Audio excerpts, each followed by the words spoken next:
We'll look at the block in the box. Count that, give you an idea of what our sled weighs down the track. Bob Gensler comes out of Huntsville, Wisconsin, the run steer. One of 6 states represented in this particular class. Wisconsin, Iowa, Pennsylvania, Michigan, North Carolina, and Ohio. Track Bob Gensler is and now. Got the change time.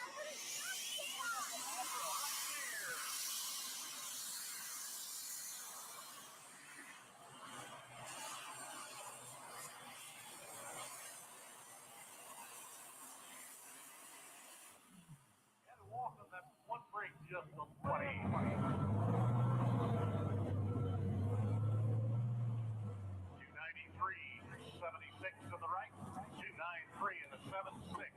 Bob Gensler. And he will take that. How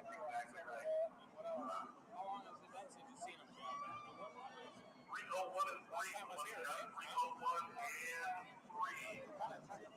We moved on to the Budweiser light track. And the Silver Bullet coming out of Eastern Pennsylvania. Had a chance last night to see this for a while. It's not possible. Actually was divided from the super stock, the diesel from the combo. We did all that in 99. We separated it. This guy has won a total of 8 times, most recently 2016 with the Silver Bullet, and he comes to the starting line.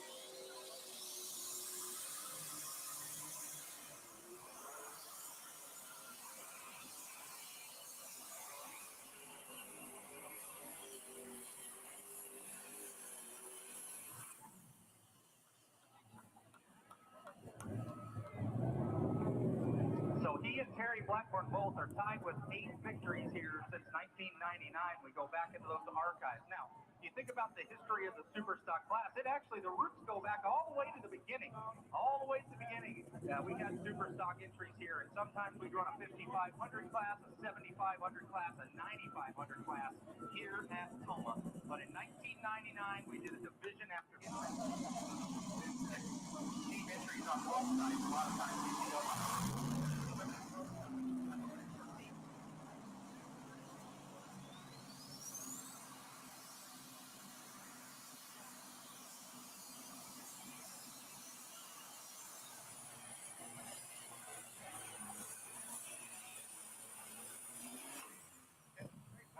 absolutely picture perfect as far as direction is concerned. He tagged the brake. He didn't tag much. He ends up very close to that 300-foot mark. Not real sure you can cross it. From our angle, a little difficult to say.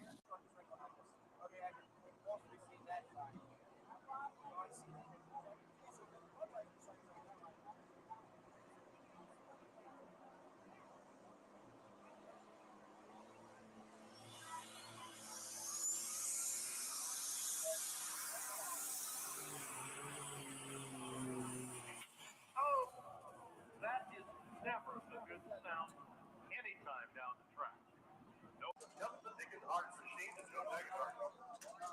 72-20, Cape International. Maybe a little bit right of center on the track. Something over there perhaps that no one else has found. We'll see what Joker's in with it. He's 313 and 5 now. Leaves the glass. That's John Schreier. He's over.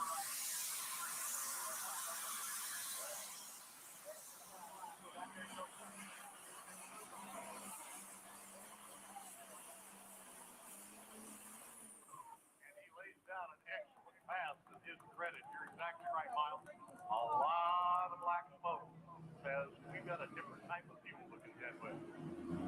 Yeah, so there's nothing that says a diesel cannot enter and run at the open class. It just tells us that we can't run the open tractors in the diesel side. So over the last few summers, we have seen that. Watched it be proven that they can be very competitive in the open class. And this right here, we got a tractor that's now knocking on the door of a top 3 finish already with the 7220.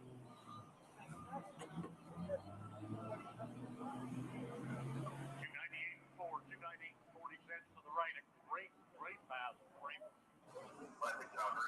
Out of North Carolina comes the man from Clinton with Gallant to Strickland in the driver's seat off this one.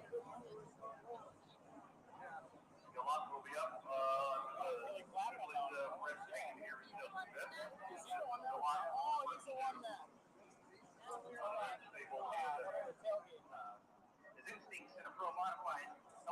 even the super stock tractor saddle as well as he comes to the line. It's going to have to be past 300 feet really to take over that number one spot. You got a John Deere sitting there right now.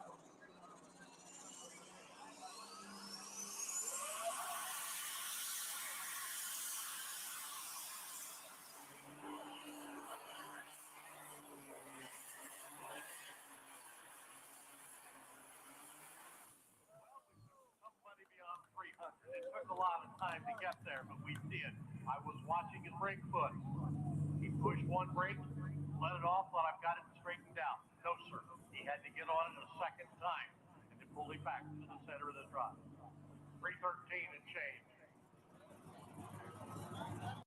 565. Ford Engines in Wisconsin is the home of our next competitor, the John Deere 4020, the Diggin' Deer. John Gooden coming up to play over on the Budweiser track.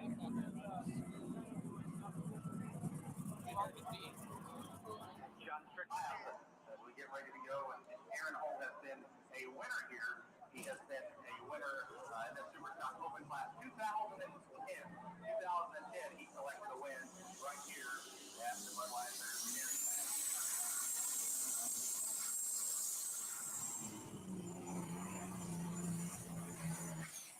Oh boy, there's a lot of fluid. If you listen to that at about 90 feet, it still runs. This is a good thing. There's a problem with the way it's the timing issue that's coming up, and again. But his wins have come in the light super stock side. So he jumps up. He's going to drive both of these entries. He drives the 6-cylinder now, and he'll jump on one of the V8 entries next from the Cheezic stable. But this gentleman, very, very tough. No question about it. Ryan Gordon pushes the throttle.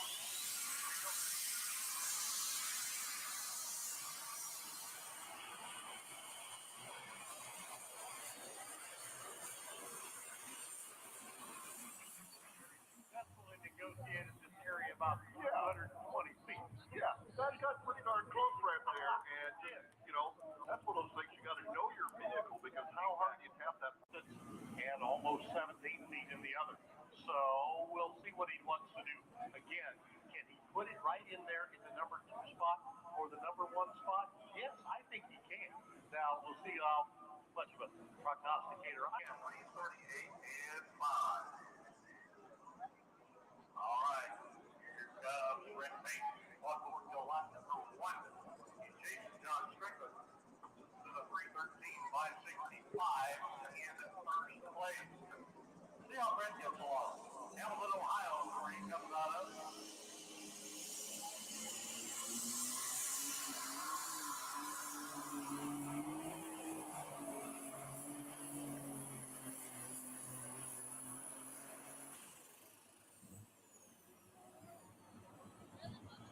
May come up a foot or so short of that 313, I'm afraid. We'll see.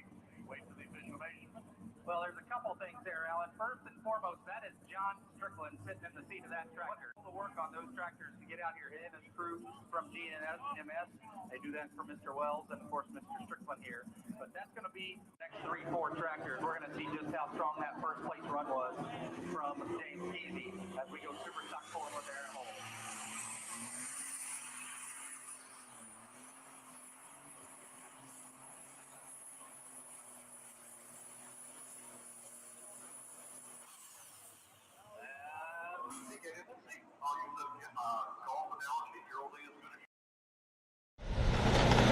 Welcome to Beer Money Pulling Team. Sit down, shut up, and hang on.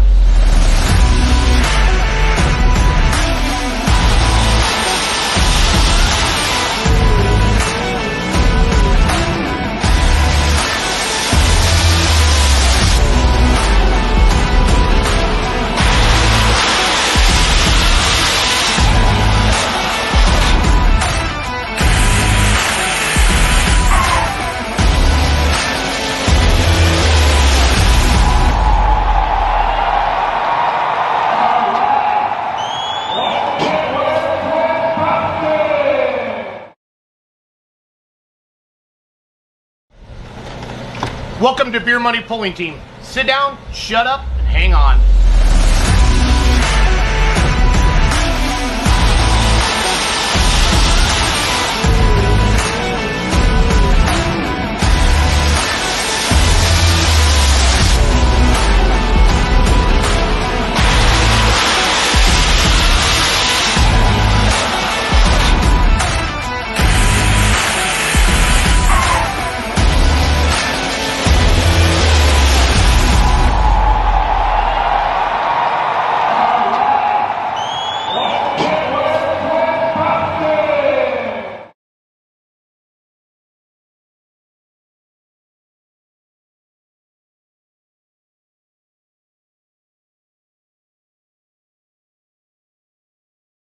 president of WPI World Polling International Incorporated. His son Chris is here with us as well. Dave, thank you for taking on Monday night with us here. This is pretty exciting. So thank you for coming and doing this. I'm really excited. Kind of nervous. Yeah, I am too. Okay. Yeah. Well, tell me the story where you went to high school to be. This is the best way. Well, I was born and raised on the farm in a little town of Norwalk. My dad owned a tavern and a restaurant, dad, mother, in this town of 400 people. And they served chicken on Saturday night. Mother was the cook. And the most ever sold on a Saturday night was 325 plates of chicken, but it cost a quarter. And I have an ad in the basement I can show you. My ad in the local paper. A half a chicken, the drink, a homemade bun, homemade potato chips, coleslaw for a quarter. I love it. I love it. Charles, can you introduce everybody else is on tonight for our panel? Do we have just you, Charles, or did Ryan or Cody or anybody jump on, Brent? Ryan is with us, and so far he's the only one besides me. And he just disappeared. He just disappeared? Okay, cool. Yep. Charles, have you ever sat in Dave Schreier's office before? I have not. I've only driven through Toma. You've only driven to Toma? Fair enough. Well, Dave, again, thank you for doing this. Every Monday night we interview pullers and promoters, and this is very, very awesome that Chris asked us, got permission to come out and do this at the interview like that. So we texted the pullers today, and the last couple of days Doug did, and we asked people like, hey, where could we're going to interview Dave. What are some questions you have? We kind of have them wrote down out here. So let's start with the history of Dave Schreier. Talk about, I want to know your beautiful wife, your family, kind of the stuff that not everybody knows about Dave. Well, like I said, and we got that before that I was born raised in a little town in Norwalk. Did you know that Dagenher guy? Oh, yeah. Did you get any? Should we get into those stories right away, or should we save those? Well, their dad was an IH dealer right away when my dad worked for the John Deere dealership at that time. Did you guys throw eggs at each other back then? Was there like a rivalry like there is now? A little bit, yeah. He was also the local marshal there, Leonard. And one time he was in a neighboring town having lunch with the other marshal in the little town of Wilton. He come out and all the wheels were off his squad car. I don't know what happened. Weird. See, that's back when you could have fun stuff like that, and then not have probation. But anyway, we farmed along with the tavern and restaurant. We had a farm, milk cows. And I had a brother, my brother Dick. He's 4 years older than me. And another brother that's younger. He's 10 years younger than me. And I had a brother that passed away at 17 of leukemia. They didn't know what that was back in the 40s, Sure. And 3 sisters, and then a little sister passed away when she was 16 months. But all my sisters are gone now. Anyway, I went through grade school in Norwalk. Then I got talked into going to the seminary in La Crosse. This is awesome. Seminary. Priest. It was brand new then. And Father Schreier. Father McCarthy came and talked to a couple of us into going. There was 65 of us in the freshman class, and 7 of us graduated from high school out of the 65. One went on to be a priest, and then he later married a nun. So anyway, Is that a joke or is that a real story, Dave? That's a real story. Okay, just checking. That was a real story. This other part isn't real, but I told the guy leading the class there at the seminary, Monsignor Paul, which was later Bishop Paul. I told him that I really wanted to be a bishop. And he said, well, you got to wait for that. And so I left. So you Went into the John Deere business with my brother. Okay, so now that was already established. Your dad had it, right? No. Okay. He worked for the John Deere He dealer, did. but he never owned it. Gotcha. And then my dad passed away suddenly at 59 in 1959. He was 59 years old. And they treated him for a heart attack. From Friday night, we were working out in the field yet. And we rushed him to the hospital and started. They treated him for a heart attack. It was Saturday afternoon. Heart was beating good yet. They opened him up. It was all full of gangrene. He had acid reflux, they would call it today. Okay. Yeah, died Sunday night. Oh. And So my brother had been in the guards, and then I had been farming on my own. And then we decided to buy the John Deere dealership. What year would that have been? Purchase? 67. I bought half the dealership for $32,842.79. What could 32,000 get you today at John Deere? But it gets you a Can't buy mower. a tractor. I don't think that's like a mower with a lawnmower, right? Yeah. Wow. And we built that. Is that the real receipt? Yeah, that's the receipt right there. That's awesome. What year? 67? 67. And this is when I went farming on my own when Dad died. And this is where I bought the things to start farming for $15,130 off a guy. I rented his farm. Okay. And that's what I paid to get the cows and the machinery and so forth. And in 1968, Dick and I sold, this was 67. In 68, we sold 123 new tractors. So what model would that have been in 68? The The 30 series? 20s, you know, 20's just, 40. Did they 20 40 series, no, the 40 a lot of utilities, 10 20s, 20 20s, 15 20s. Yeah, sold 6 of one big. That was a good day. Anybody still around that you remember that bought them? Oh, yeah, yeah. We were driving down the road and I'll say to Christine, I sold that guy a 40-20. It had 3 front weights, 2 sets of wheel weights, dual hydraulics, differential lock. She said, "What's his name?" I don't know. Like Rain Man. Dave, was it a Yeah. gas or a So diesel? anyway, then 68. Go ahead, Charles. Ryan asked if it was gas or diesel. You probably know that. You remembered everything else. Was it gas, diesel, or propane? Gas or diesel? mostly diesels. Mostly diesel. Yeah, just about all diesels. You, Ryan Ryan. had a question from somebody? Yeah. So we have a panel of guys watching Oh, at okay. home. That's our moderators, and normally I sit behind the computer with them, so I'm running blind. Well, they're kind of right back there. If you want to see them there, Dave. Some of the little utilities might have been some gas, like 10, 20, and 15, 20. Yeah. So, but Ryan works for Tractor Zoom, and they do all kinds of data, and they put values on stuff. So he's geeking out right now that you're talking old John Deere tractors. So So we were in the 1968. business 25 years. So 67 to 80. We do 20 be 87, 92. No, 67 to 8. You said 20. Well, Dick started before that. He got Okay. back from the guards and he started in 62. Okay. And then we sold out in 80, would have been 86, I believe. 86, 87. 87. Yeah. And the reason was we always had a territory manager, the old school, they'd come in the afternoon and take inventory of your stock, you know, that because in those days they give you time on every machine. We get 2 years on a new tractor. To sell it. Yeah, to sell it. And if you didn't sell it, you had 2 years, they held it for you. But you sold it and you paid for it. And he'd take inventory, and that night we'd settle up and go out and have dinner.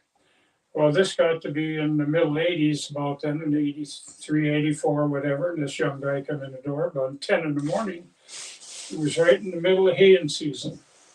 And he said, I'm here to make settlement for you. And I said, that's fine, go out and take inventory and we'll get with you after work tonight. Oh, no, we got to settle up by 2 o'clock, he said. I said, why? Well, he said, I'll miss my TV program. No, I said, you won't. There's the front door.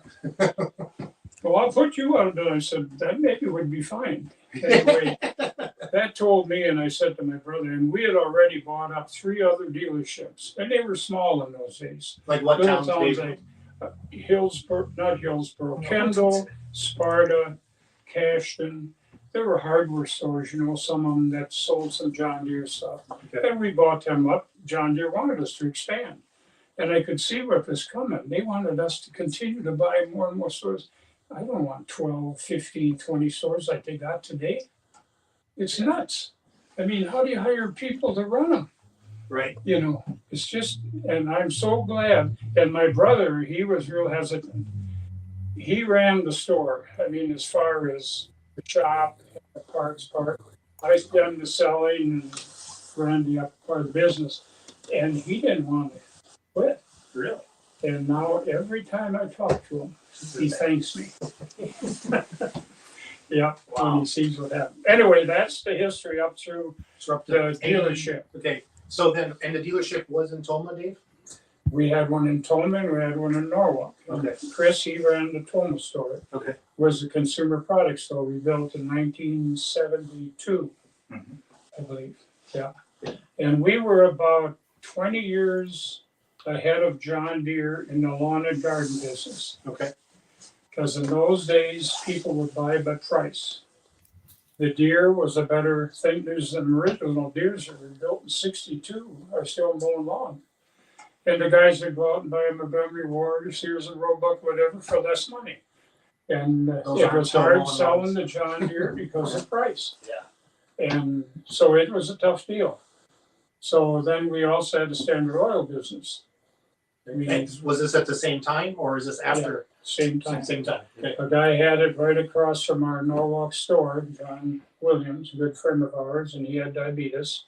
And we bought his. At that time, they went from agent to owner. You owned it then. And so we ran that out of Toma and Norwalk. Chris ran that over here. Mm-hmm. And after we got out of the John Deere business, he kept running the oil business. Okay. Yeah. So, I'm forgetting something. That's okay. No, we're in the 80s now with the Standard Oil. I want to know where was the dealership in Toma? What's there today, Dave? If I was the driving furniture store. Furniture It's store. way on the north end. There's one railroad track on the north end. Yep. Just before that railroad track on the left, it's the last building. Okay. That's the only building that was out there besides the Ford store and the Chevy store. Okay. There was nothing else on the north side except the Holiday Inn and the truck stop. Wow. That was all open territory, and we bought 40 acres. We bought there. Okay. With that building. Awesome. Yeah. Awesome. That was in 72. All right, so let's get into how did you start tractor pulling? And yeah, real quick, if you're just joining us, we're live When with we got in, Dave Schreier. So when we got in the John Deere business, to come off the farm, got in the John Deere business, and I went to a tractor pull in Kendall. Local pull. Yep. Back around the corner, it's all rock back there, and they had a solid track there. And Johnny Walsh was pulling at that time. John Walsh from like Boston, like the Walsh old brothers. Wow. They're dead. Okay. 560, and I've never been to a tractor pull. And I'm watching that and pulling the skid, So you're a John Deere dealer. Yeah. And you're thinking, And I'm watching that, and he gets to the end of that concrete slab, and the front wheels never went up or down. I thought there's got to be something to this. And that caught me right there.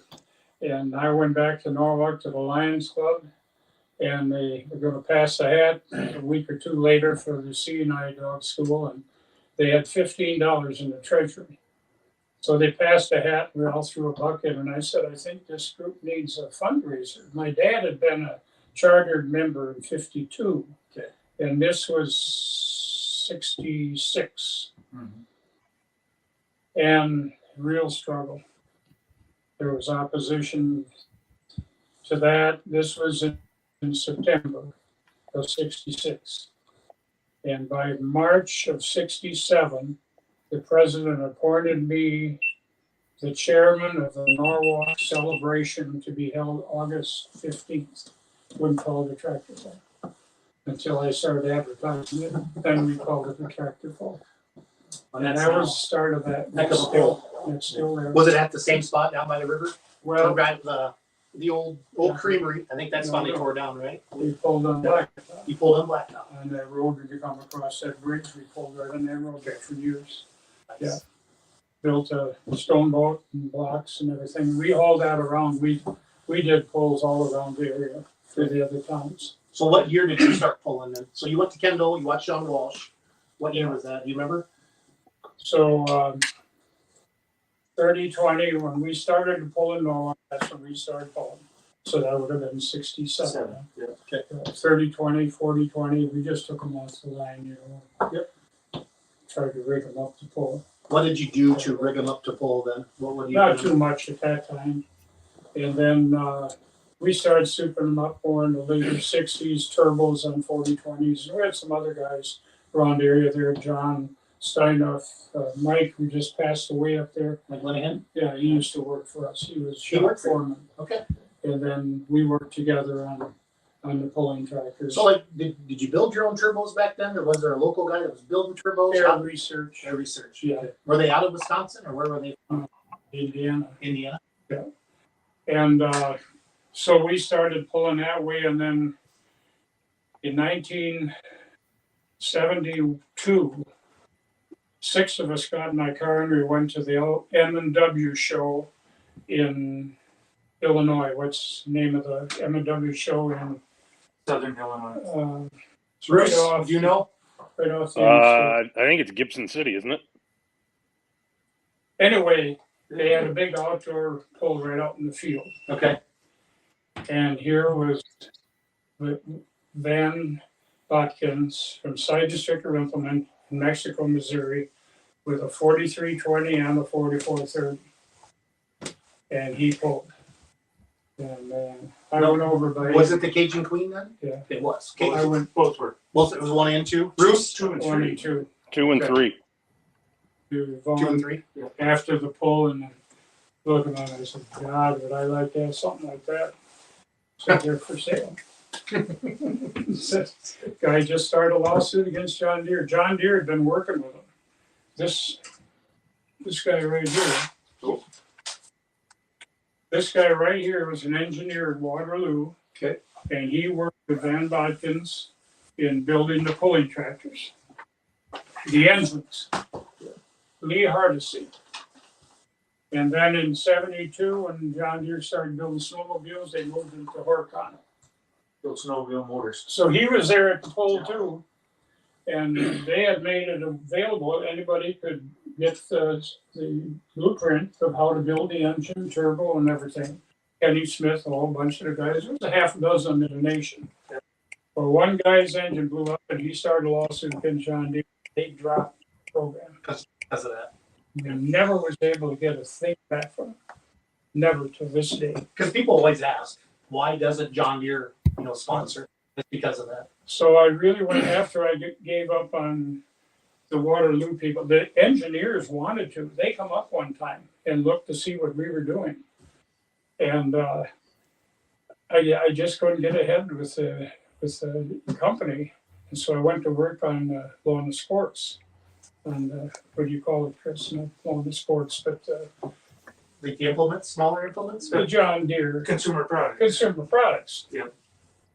Well, I was getting close, and I was going to our pull up in Essex Junction, Vermont on Labor Day. We always done Labor Day up there. And I swung down through our machinery show in Illinois. They usually rotate from Illinois to Iowa every year, alternated. And scheduled to meet with Case IH through a guy that really worked trying to get us in there for 3-4 years, grant. I just talked to him the other day. And I went to the John Deere tent first, and the guys were there from the consumer products, and I said, how's it coming along? Boy, he said, I think we're getting close. We may be getting something done. I said, you're too late. I'm going over to Case IH tent next. They're going to come with us. And I walked in there with this John Deere belt buckle. Yeah. I don't know what else John Deere had in my watch. And we're standing there talking, and this guy that handled it was kind of a short man. And we talked real nice, talked for a while. Well, he said, we're looking forward to working with you. He said, but you've got a long ways to come. Yeah. Like change your clothes. Now, right? this is, he's talking when Case IH came as a sponsor Yeah. for Yeah. the WPI and Yep. TPA. Yeah. Gotcha. So anyway, they came on and still with us, Good deal. So it's been a good deal. So let's back up then. So you pulled with the NTPA for years, because I want to tell the transition of WPI, because a lot of people kind of blur the lines and don't know the whole history. I'd really like to dive into that tonight if we could and break that out. So you were a member of the NTPA pulling, right? And what years? Can you kind of walk us through that, Dave? I sat on the full board of directors of NTPA that met twice a year, representing Wisconsin for 12 years. Okay. What years would that have been, Dave, roughly? Well, back up from 84 12 years, 72. 72. Okay.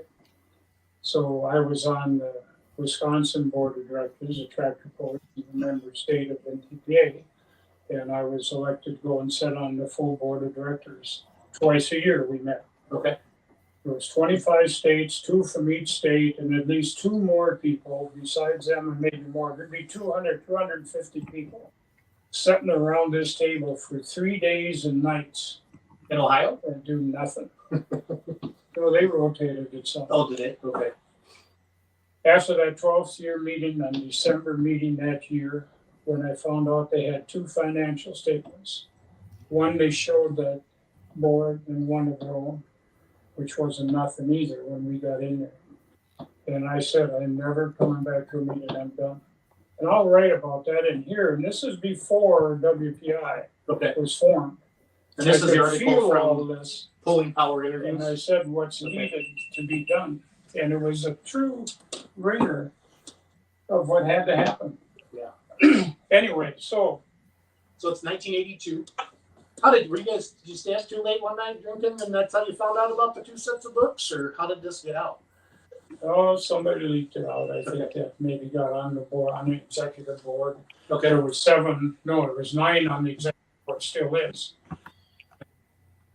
A lot of people were getting awful disgusted. I mean, you'd sit there and get nothing done. Everybody argue and bitch and moan and 250 do people? nothing. 250 pullers in one room? Yeah. That wouldn't be Very very enjoyable. Charles, would you enjoy that? Just Not at all. And so anyway, that was December of 84. And I went to Elkhorn to pull. And that was July 4th, I believe, in the beginning.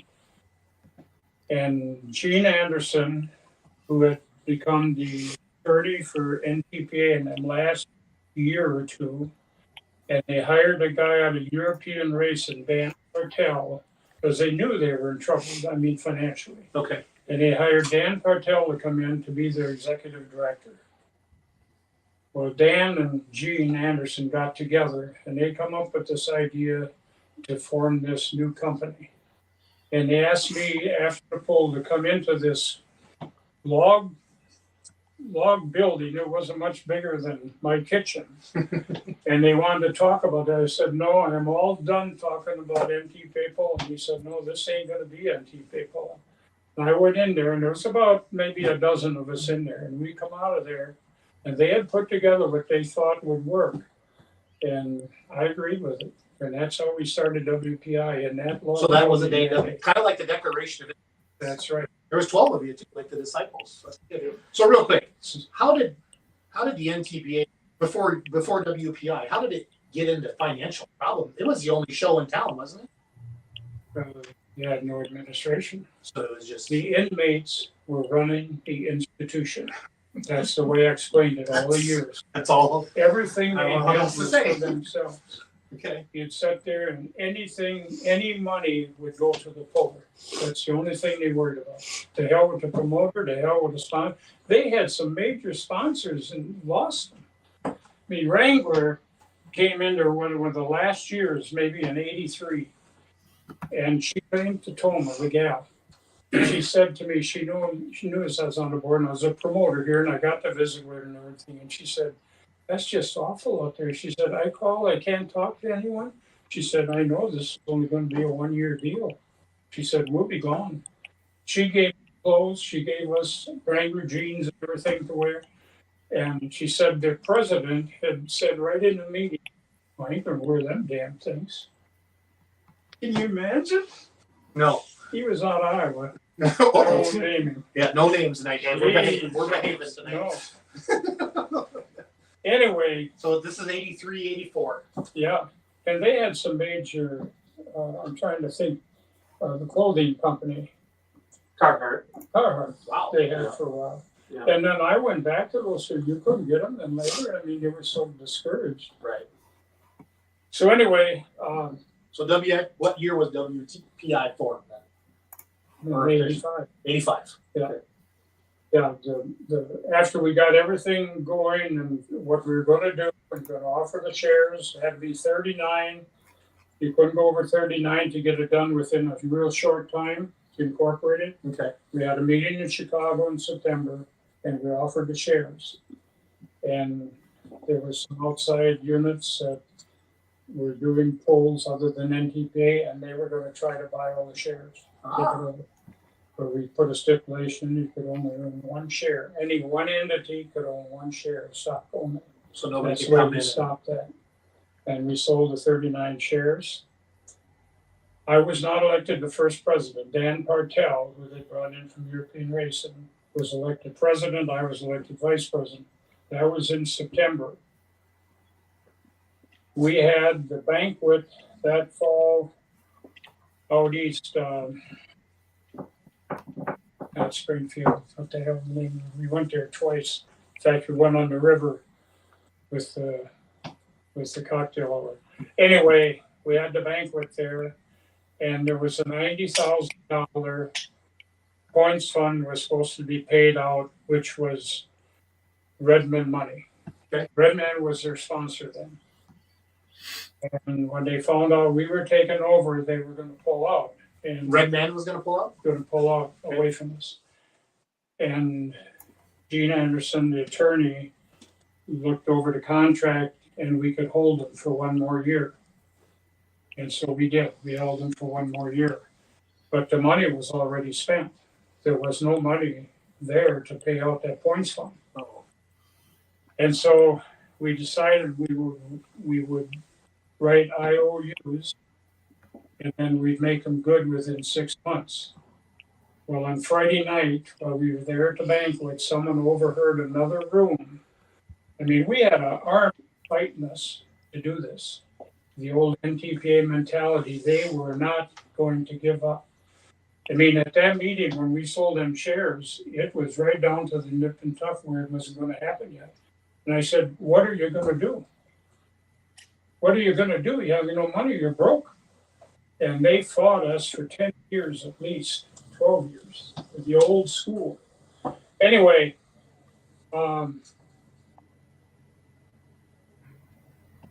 we got the shares sold, and we got at that banquet, and Dan Partel really got chicken. And he fainted a heart attack during cocktail hour. Fell on the floor. They took him into the hospital.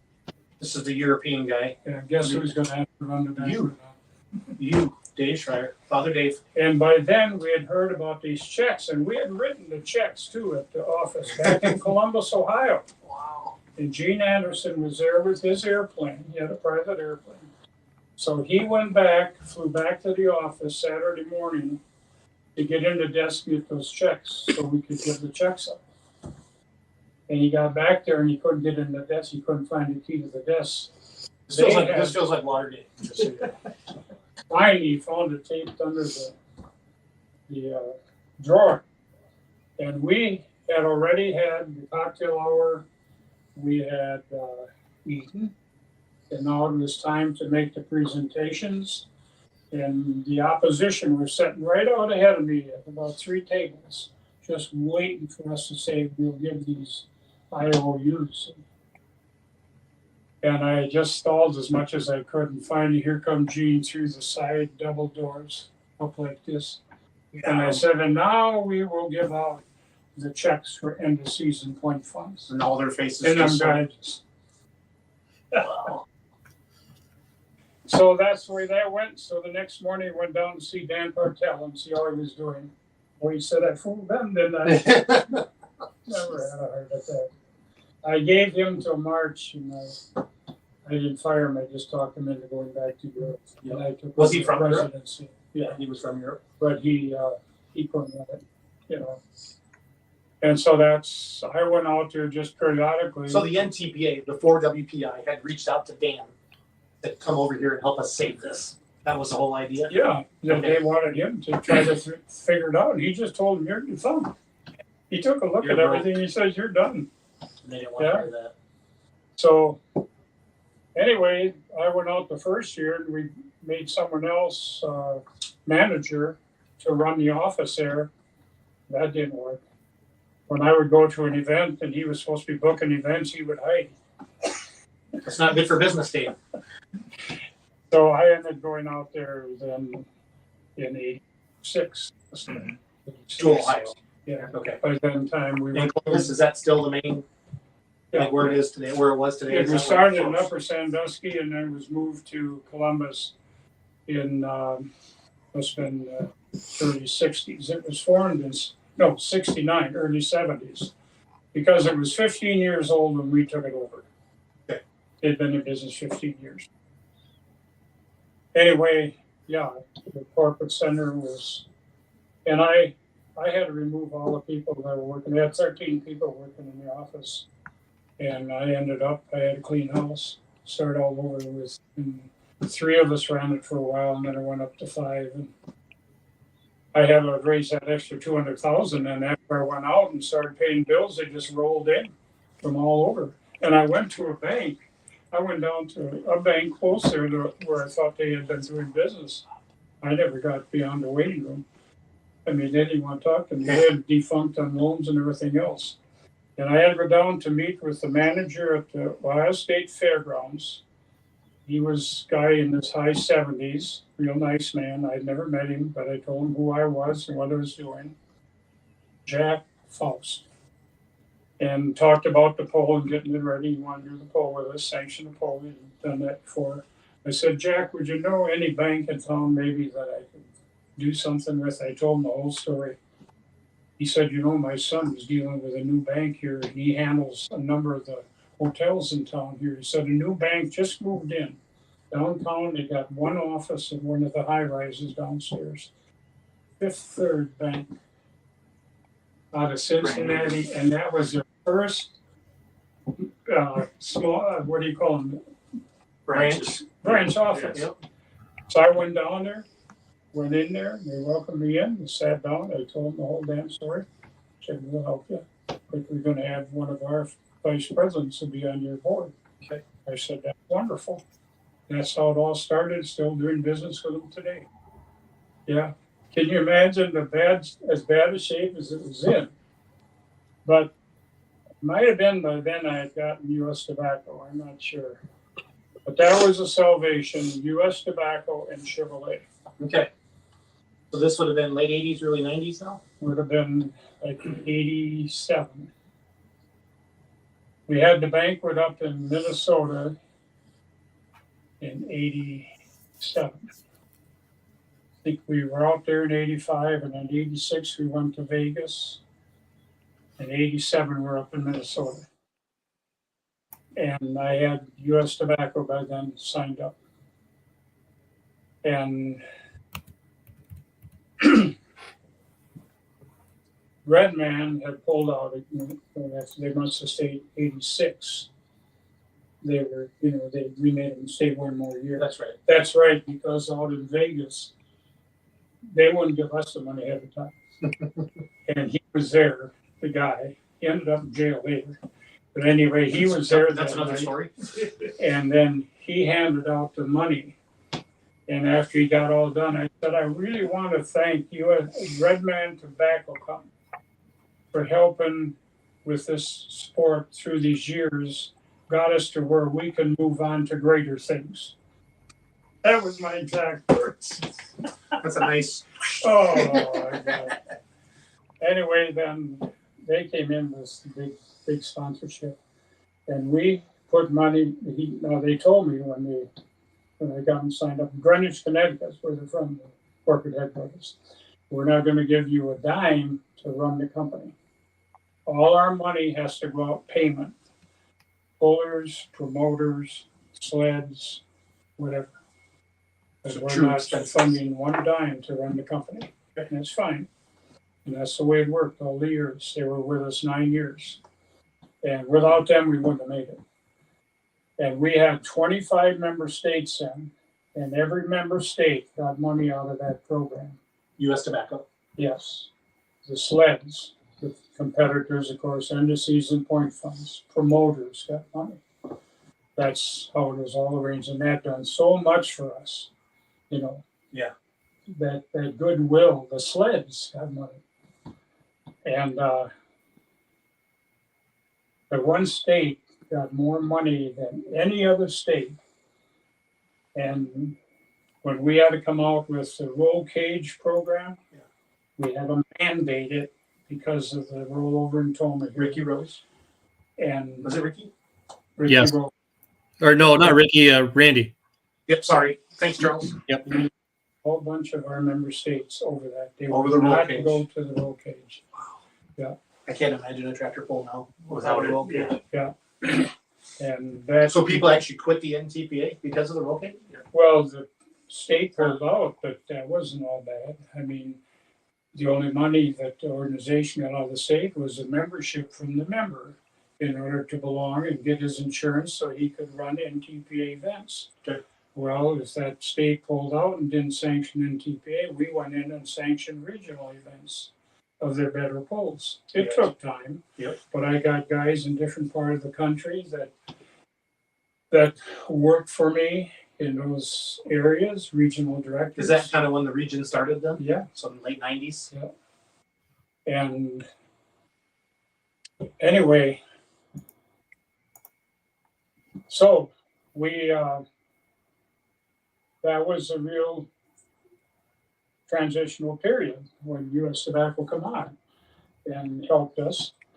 And then he must have been about in almost 90. No, 87. I got a call from Ken Enderly. And that's, I should have mentioned him along with Chevrolet. And We were going to get there. Yep. He was a major salvation of us. Yeah. And Ken was actually, had been talked into going with an event. And I met with him, and for some reason, we just hit it off. We just became friends and respected each other. In later years, he'd come up here and spend 2 weeks here during the time of Toma Poll. And we'd go to a few other polls. Just spend 2 weeks here out in the farm. He just loved it. I bet he did. Yeah. He's from California, right? Yeah. Yeah. So Anyway, he came on with us, and we did the first Enderly at the Ohio State Fair, along with the event. So 80 something, mid 80s, you think? 88. I don't mean to pop all these dates on you. About 88. We were there for a number of years, and then we went to Fort Recovery for, I think, 5 years.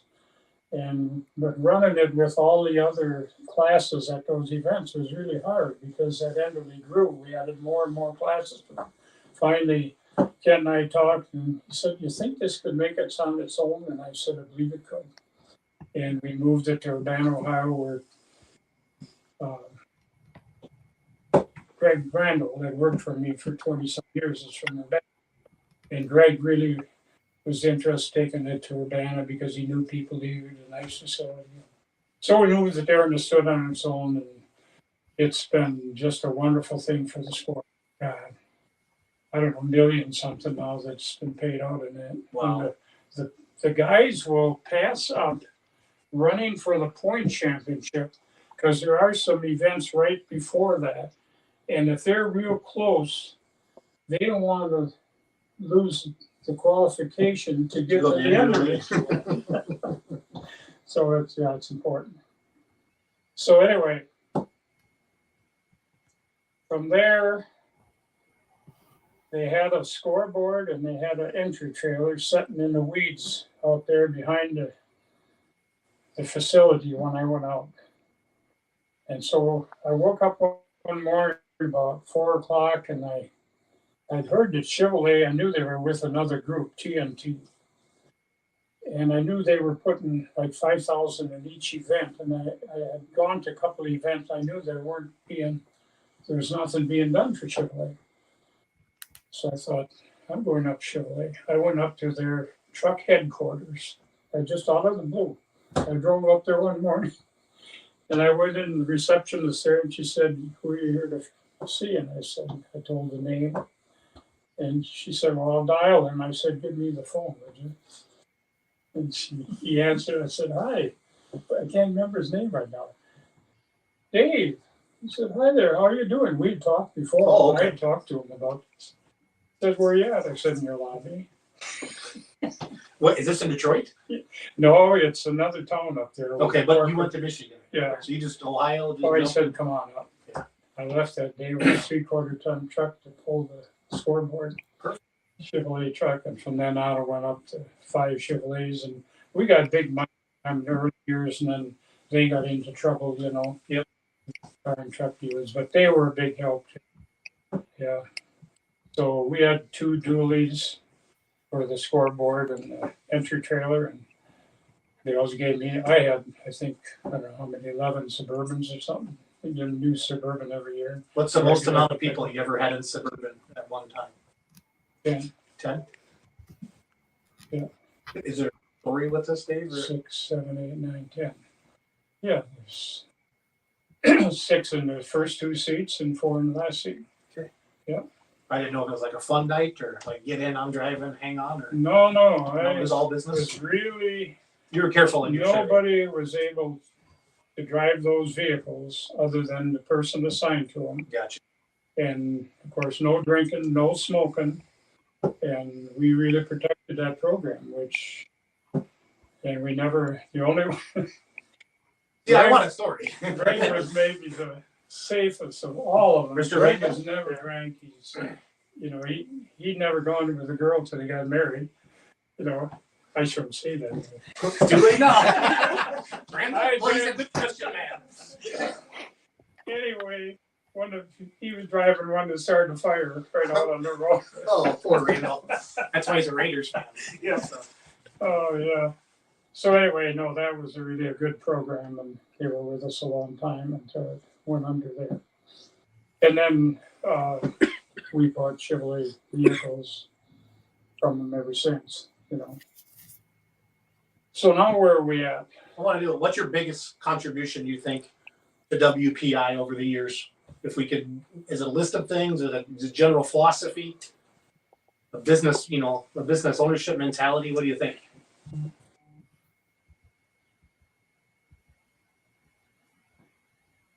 You know, I even questioned myself many times of why I was doing that, I would agree with what you. I went through. I mean, and I don't know what drove me. I was just driven to make this work. I guess I love the sport so much. We had the Norwalk event, which I started. We had the Tolman event by then. That was how many years? From 76. 76 to 85. Yeah. I mean, I felt so dedicated to the sport. And Tolman and Fort Recovery are the only 2 Grand Nationals that stayed with NTPA all through the years. Never, no switching. They've always been those NTV. All the other ones slipped away for a while and then they come back. See? Yeah. But they gave up on us. I mean, I really had a struggle to put classes together in those early years because they all thought we were done, you know. And I had about 5 unlimited tractors, Gardner Stone being one of them, that stuck with us. And we'd have to run them twice, you know, to make a show. But I think just the determination to make it work. And it took dedication. I know that I was physically sick at times over what you faced. And if it hadn't been for this gal here, I wouldn't have made it. She's watching it. Yeah.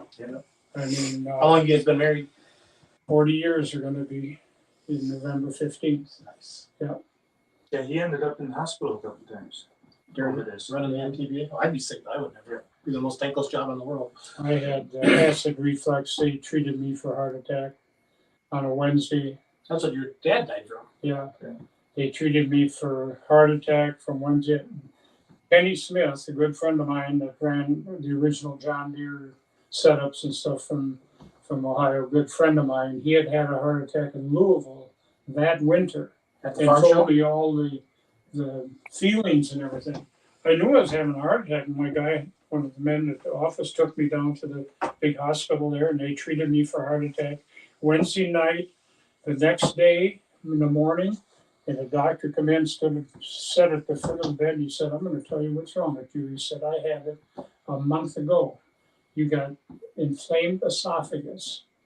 He said what we call acid reflux.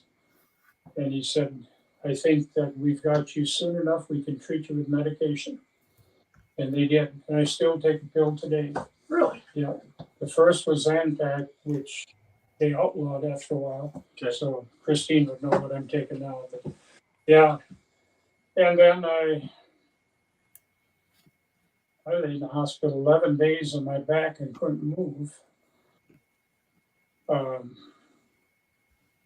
I've had a history of kidney stones. Okay. When I turned 40, I had my first one. And I just had them periodically after that. And Christine was up here. Her brother came over from Germany. She's from Germany originally. Came over when she was 16. But anyway, her brother came over and was spending time, so she came back up to spend time with her folks. And him and the kidney stone hit me, and it was on a Sunday. And I went into the hospital there. I walked in, bent over, thrown up, and they know then what you got. And she said, we won't be able to do anything till Monday. We don't have a doctor here to take care of kidney stones. Oh, Jesus. So they doped me all up. Next thing I know, I woke up and it was Sunday night. And they said, don't move. They had me tied down. You can't move for 11 days because they went up to bottom to get the stone. And I don't know if they didn't know much about what they were doing in those days or whatever. But it was awful. Yeah. So, and I had quite a few after that, but they got to where they knew what to do to get them out. Good deal. Yeah. Let's switch back to your pulling days. So you bought the Cajun Queens. You had two of them? Or did you have the one? Well, we bought the one. So Cajun 2 or Cajun 3? Cajun Queen number 1. Okay, so No, we changed the name two. to. Okay. It was Cajun 2 because 4020 was the Cajun 1. And Charles or Ryan, if there's any questions popping up, let me know, guys. Yeah, I do have one for you, but continue. Right over there, way over in the corner underneath that colored. Oh, yeah. That's That's a Cajun. Cajun. Okay, great. That's original. Charles, what's your question, bud? Let me scroll back up so I can read it verbatim. It's from Facebook users. Sorry, I don't know who you are, but they're wondering, back in the dealership days, how many customer tractors did you see come in for warranty work on Mondays, knowing they were pulling over the weekend? You heard that. Yeah. That's solid. Well, we didn't turn them away, but they were worked on after hours. No, fair enough. Yeah. After hours. Because Mike Linehan was our, yeah. he was there as our shop foreman. He was a puller, worked with us and everything, and we had a lot of friends, and we took care of them. We helped them. Good deal. Yep. That's a good question, Charles. I like that one. So I like that. Okay, so what year you bought? You went down to the farm show in Southern Illinois? Bought It the was in Cajun? 72, I believe. And anyway, It was he a said 40, they it were was a for 40 sale. 20, right? 43. It 43. was a 4320. Okay. You bought it? And- Brought it home? No, we didn't No. buy it there. He just said it was for sale. So we got home and I called Eddie Seidenstricker, who now has 20 stores. He merged with another dealer about 2 years ago, and Eddie's 80. And he's in Mexico, Missouri, but him and the other, it's one name. I had a cap with her name on too. Nobby. I What's that, stopped Bruce? there. It's Nobby Partners. Nobby Partners? Nobby. Nobbe. Yeah, that could be. He would know that guy Yeah. talking. I know there's 2 letters on the cap, LB or something. Anyway, this was back then. I called Eddie and asked him if he'd like to buy that tractor. And we ended up buying it. And that was big money then. Can You you, can't buy the turbo for can you now. tell us what you paid, or is it 25,000. 25,000? You know, you can't buy the turbo now. Have your Pro Stock turbo. Oh, love it. But it was a lot of money then. Yeah. Oh man, what a pleasure that was. I mean, So you took the toter home down with the enclosed trailer and picked it Oh, up? yeah. no, in fact, Eddie had him take the sign off the tractor, the Cajun Queen, and I sat down with him at the desk, and he said, "I guess he looked at our truck. We come in with a cab over Chevrolet Well, that was the Titan. Titan, Yeah. and the flatbed trailer, everything looking really good. We were dressed in green. He said, I guess I didn't have to worry about how the tractor is going to be taken care of. It's going to another year, And man. we've been friends ever since. So anyway, we brought it home, and That's 1980. That says. that's I wanted Bowling Green. So you named it Green Power. That was Green Power Special. Okay. Green Power Yeah. Special. And we ran that, and we built the second one when first 76. 76. So this would have been super stock. Was this like the 7, 9, 11 days? So Or it was, We ran- 9 and 12. 9 and 12. Early 7, years. 9, and 12. Yeah. Okay. But that one, we didn't run 7 until we built number 2. Okay, so that's number 2 then. Yeah. Gotcha. And when we built the second one, we went to Elkhorn. It was the first pull for it, and we were still working on it on Friday night, I think. And the pull was Saturday. We worked to pull on Saturday, and I drove on the scale down there, and they made me back off and drive on again because we weighed 7,000 with me on it. With a and we had 2 or 4320. 3 weights Oh, on the front of it. really? Whoa, back then, yeah. Maybe a 40 20, Yeah. not a 40. Yeah. So then we had the 2 of them, and we had a lot of fun. Chris You heard it here started first. Dave Schreier had the first component. So in 1976, what year tractor did you make that tractor out? 4320. What year was the tractor though? Well, I bought a rear end out of It was ground built. Worthington, Minnesota, that a train had hit the 4320 and cut her in 2 at the bell housing. And I bought the whole rear end. Sorry, Dave. Charles is putting up pictures right now of your tractor on the Oh, screen. okay. Yeah. We bought the whole rear end, and then we built it from there. We built it up because we had to use a lot of light stuff. To Back in the day, the 5 or 6 year old tractors were built into pulling tractors, weren't they? Yeah. Or new tractors even. Yeah. Yeah. That had, well, steel pressed, not, yeah. I went out to Dressel out in Kansas to get the first light rims that we used, and they were metal. They were steel. Still, yeah. And Doug Dressel made them. I remember Dressel rims. Doug Dressel. Yeah, and they were real light steel ones until they come out with the aluminum. Yeah. So anyway, we got that out then and started pulling both of them. Chrissy started driving and Mike drove. And we were at what's the last one? Wisconsin, Ridgeland. Richard, yeah. The big hill. And we had won the 7 and the 9. And they were running the 9 open. And we had loaded the tractors already. And Lloyd Lutke come over and Lloyd said, I don't see any of those guys taking it out the end. And I said, why? Didn't you change the start? Same as what you took out the end. Backed the tractor off, went off to, and they were pulling up the hill and that. And So you pulled against the mods? Pardon? You pulled against the mods? Yeah. And the 9 open. And they had kind of dug out a trench, and we had already put in what clutch? Crower Crower clutch. We were first to put Crower clutch in the super stock, the slipper clutches. Yep. And so I was able to slip that clutch up and get on the high bar and let her go. We won the 9 open. Jimmy Score come over there. You hog. So when did the open class go away? So I remember as a kid that was still a thing at Toma. The 9 open. Well, yeah, where you would let the mods and the Superstars, diesels yeah. would run together. Well, I don't know for sure. Just Charles, if anybody types that in, let us you know. know, Yeah, now somebody it's might know. super can still run The unlimited. with the unlimiteds. Yeah. You know, Nice. like That's crazy. who won it for 6 years straight was McCormick. Rose. Oh, Ross. Ross's? No. Ross. Was it Ross. Ross? Jody Ross? Ross from Pennsylvania. Pennsylvania. Is it? Jody. Yeah. It has to be Jody Jody. Ross. Yeah. And he went running with PPL and was running with The Alkies. modifieds. Oh, the yeah. Alkie Supers. The Unlimiteds. Yep. Yeah, he ran with our open class. Right. The Super Stock Open. Yep.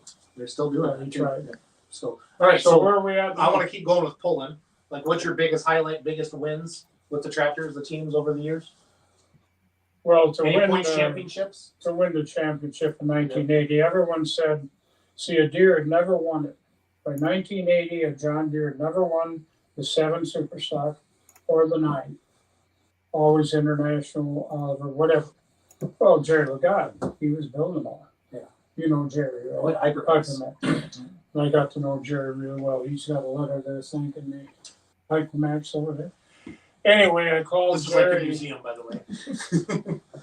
I called Jerry and I said, you know, I'd really like to win a championship. We're building a second tractor. Would you help us with the engine?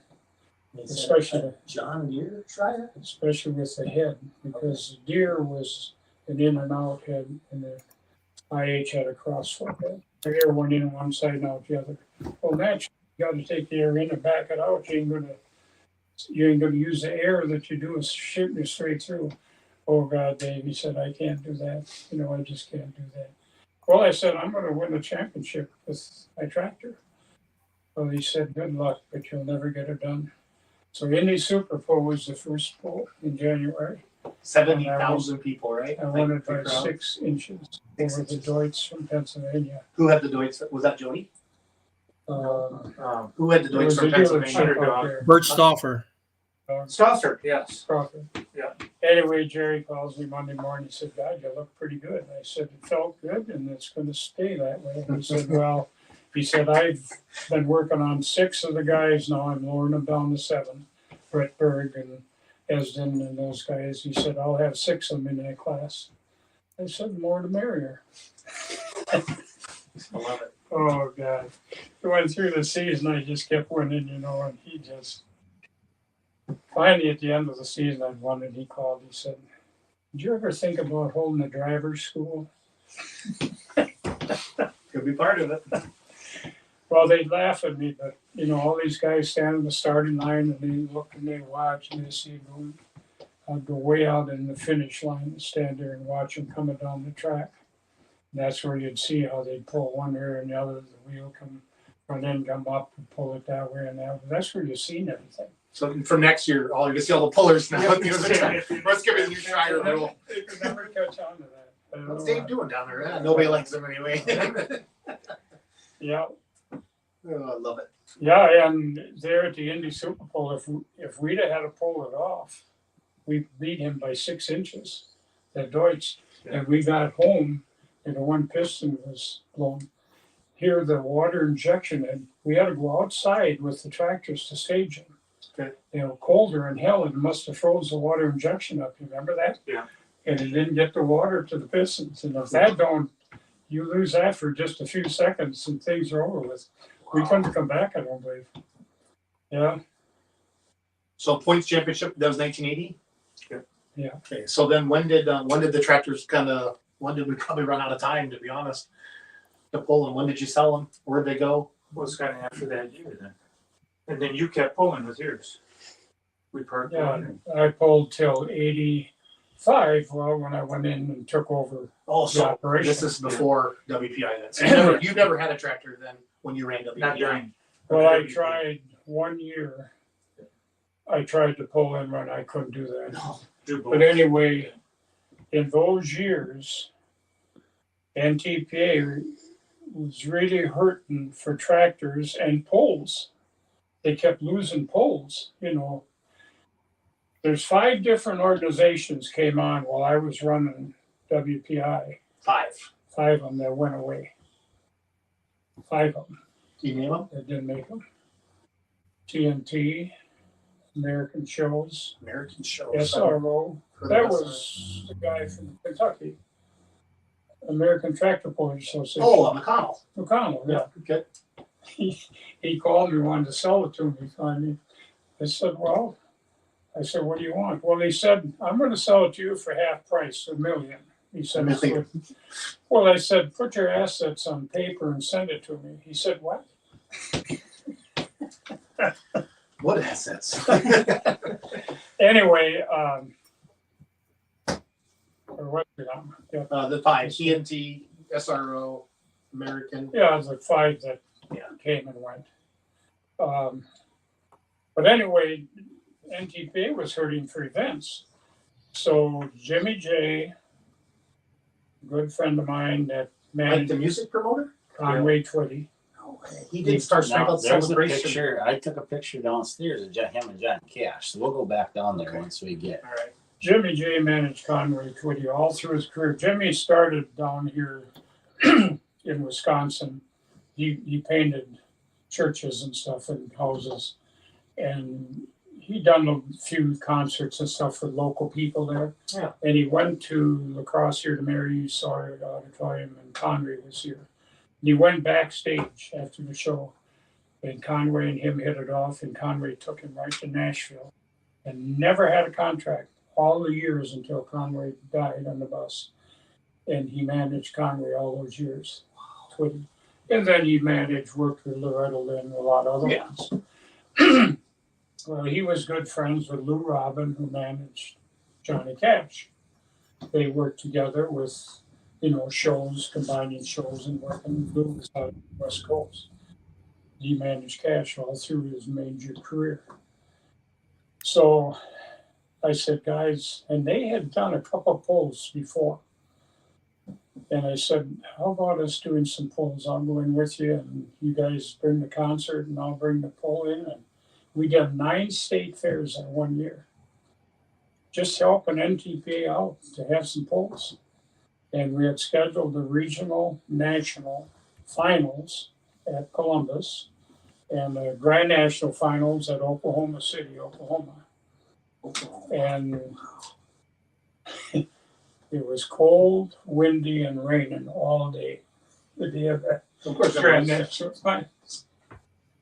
And I can remember Lou sitting in the back seat of the car. We're sitting there in the rain. He says, what the hell are we doing here?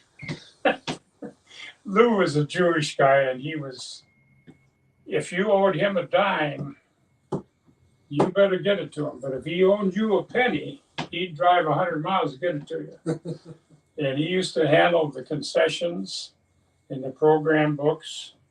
Jimmy would handle the gates, and I'd run the poll.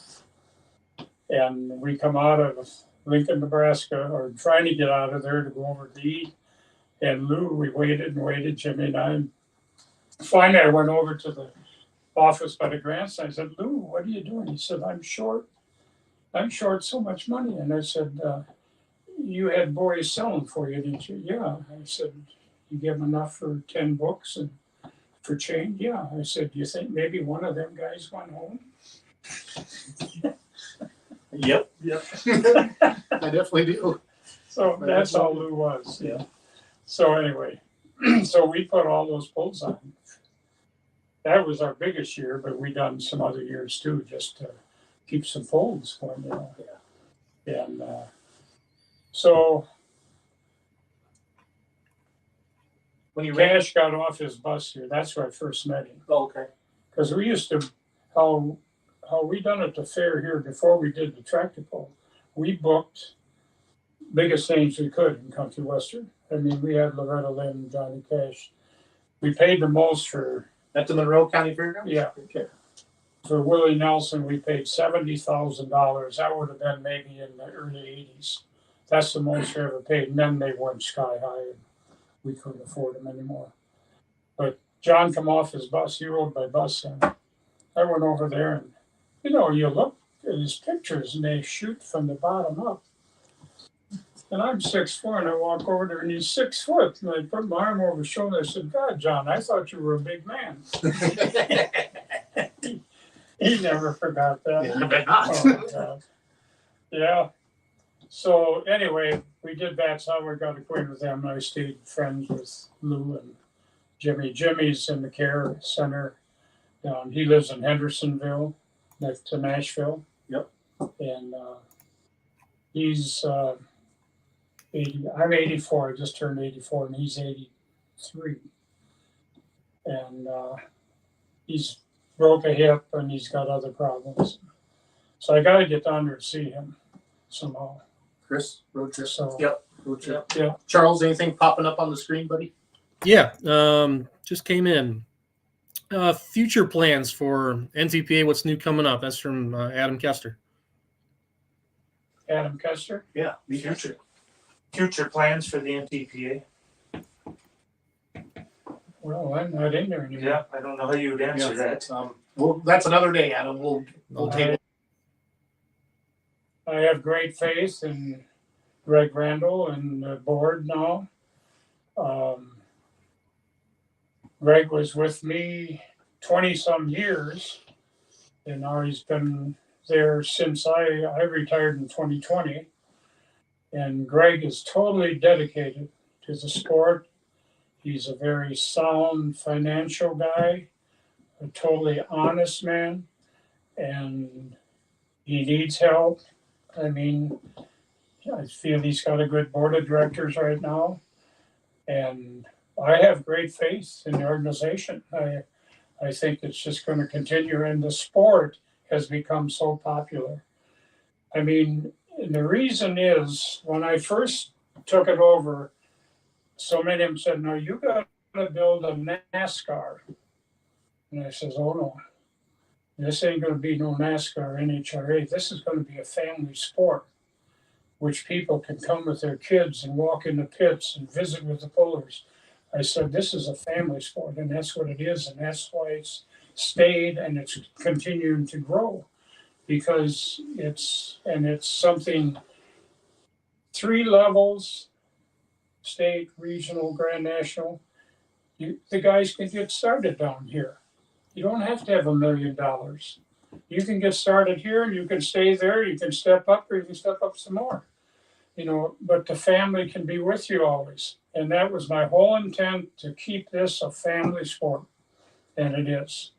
So I think the future is great for it. I really do. I look at the problems some of them other ones got.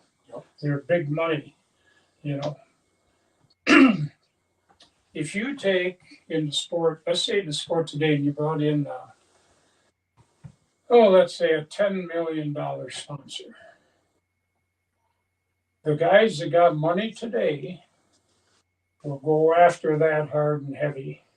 And this guy that can't will still go after it, but he'll never get there.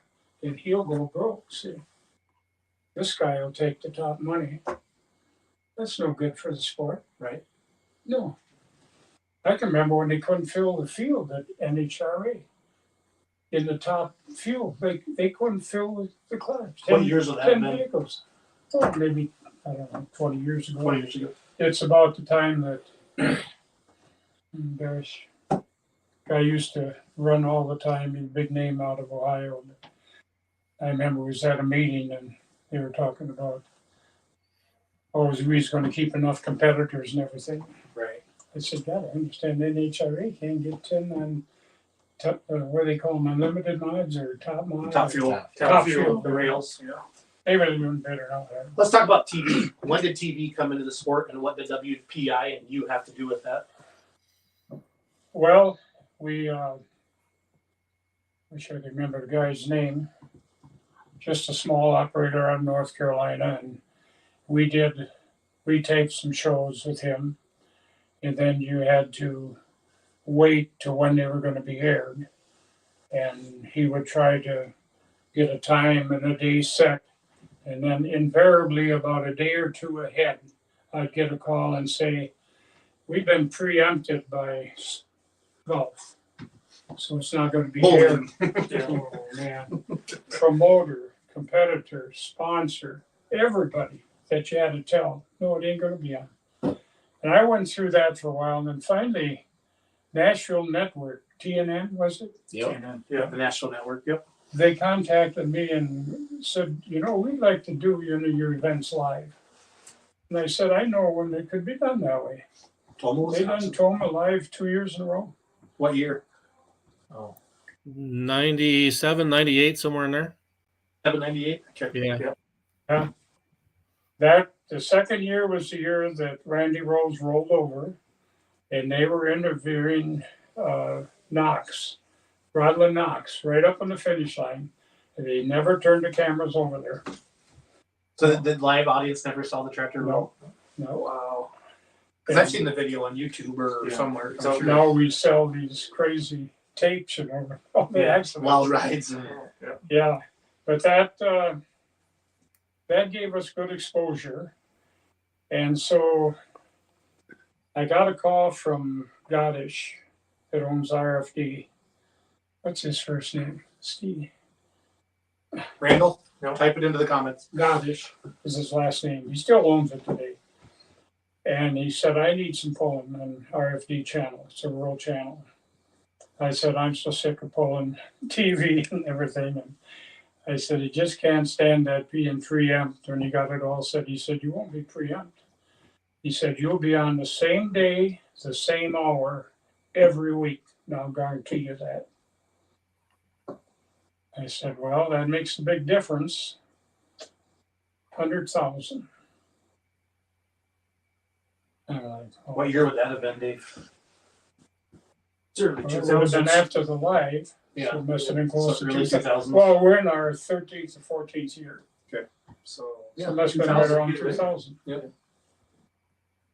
And I said, well, what kind of payment deal? He said, you pay me by the month. So we went after sponsors, and we didn't get enough the first year or two to pay for it all, but now it's making money.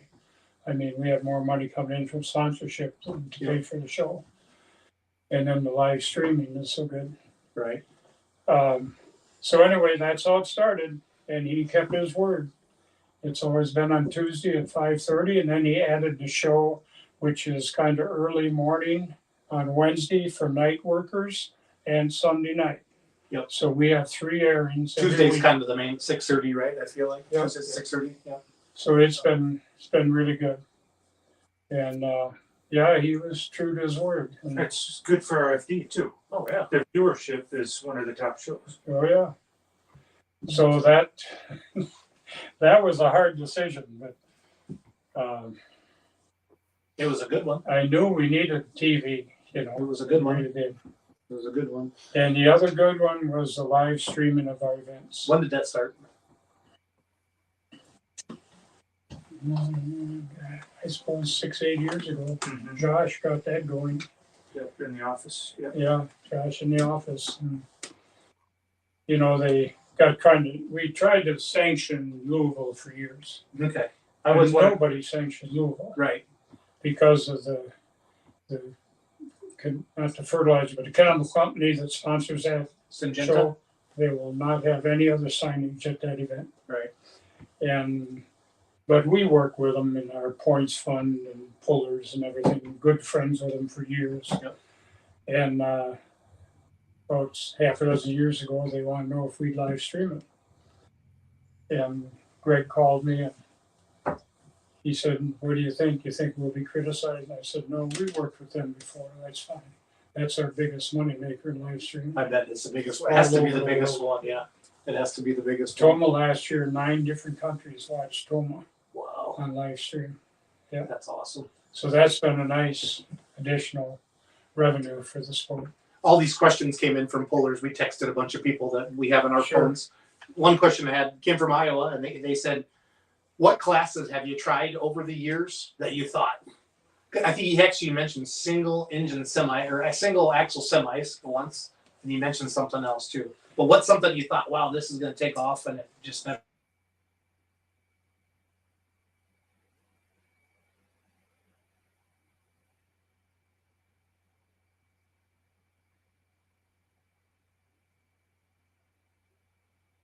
I think they froze. Yep, they did. I didn't know we tried single axle semis. That might have been kind of interesting to watch. Yeah, the only one I remember is that the wheel standard that's out on the West Coast. Gosh, the Rabbit, I think it was called. Okay. It's the only one I remember, and it was like kind of in the exhibition vein. As far as that It kind of goes. took off in Europe. I mean, you don't see any double axle semis over there. It's all single. Yeah, I think that's also a little bit more commonplace for them to run single I think you're axles right. up and down the road. From what I remember when being there, I couldn't imagine trying to drive a semi through some of the streets that exist over there. The things get narrow. Yeah, can you imagine trying to drive a 300-inch stretch? No, I couldn't imagine trying to drive my F-350 dually over there. I'd be clipping hedgerows with my mirrors. Hell, there are roads where you and I couldn't drive our GTIs. Yeah, there's truth to that, especially in the inner cities. They're back. So we went out and we just booked pullers to bring them in. And J.R. Collins and Mike Metzger's dad, Ernie Metzger. Yeah. And that's somebody had been on the TV show, Them Crazy Guys with the Car. Dukes of Hazzard. Duke of Hazzard.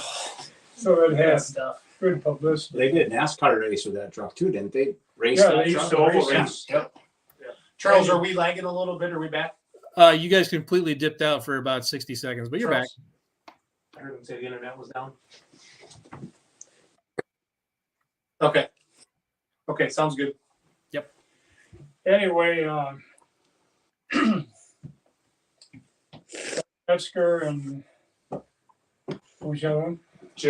JR, and he's passed away now, but it was very difficult for him to say one sentence without a bad word. Just the way it was. That year, first one, he blew his turbo. Of course, we had exhibition runs almost every class, every session. And he was all upset. Man, he just got all done that Sunday night. And Ernie, that's a very quiet, religious man, you know, quiet and everything. He said, Dave, he said, if you're going to have that other feller here next year, don't call me. When the worlds collide. Oh, I love it. Oh boy! So then we started with TV and interviewing, and I had to talk to JR. I got him where he could get interviewed and not swear and hold her pretty quiet.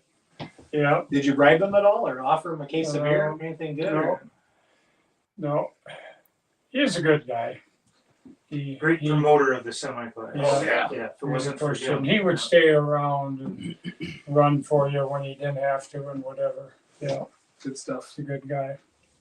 So where are we at? We're winding him up here. Biggest challenge running the WPI.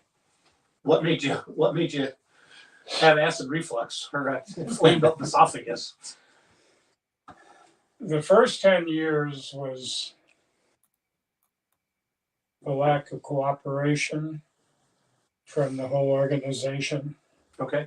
And that started that first day in Chicago, or even before that, when the old NTPA diehards did not want to give it up, you know. Our intention was to form World Pulling International. There wouldn't be any NTPA. Well, we found out that we had to give that much to keep that name, and that was a value. Sure. It'd been around for 15 years, and it had value. And so we kept it, and we kept the board of directors of NTPA. And there were guys on that board of directors who were bound determined they were going to destroy us.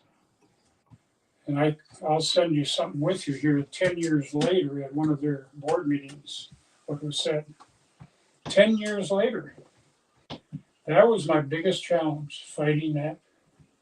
And I have to hand it to Gene Anderson, our attorney. He made the agreement between the two companies really pretty soundproof, although we had to do an adjustment to Amendment?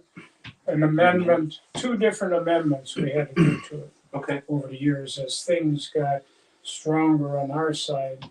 On the we could WPI nail side? it down a little more. Okay. So that we had a pretty open hand. That was the biggest challenge because it was really hard when you're trying to do what was right and make it happen, and it was proven it was. And then to still have them try to backstab you, know? Yeah. So anyway, that was hard to handle, but we kept at it because you had a lot of good people that were supporting you, and it was working. Yeah. Yeah. So. But you had a good, strong board with you. Yes, The I had WPI board. Who were the original? Ken Lampy. No, Ken wasn't on the first board. Max. Max Simpson? Lee, Max was on the NTPA board at that time. Okay. And Gardner Stone and Marv Cotman out of Iowa, out of New Hampshire, Lee. Oh God! That's okay, Dave. You've Can't told us say all that. Yeah, these are It's a lot good. of years. Let's go And there one was time. a couple of mine there. As soon as the controversy kept on, they got the hell out of the way. They didn't want to deal with it. So Did there they was have, did they have a fake heart attack? Max was on the NTPA board, and I wanted him on our board, and so he came over and served on both, but couldn't handle it. And I said to him, I said, Max, we need to cut the NTPA board down to like 5 from 9, same as what our board is.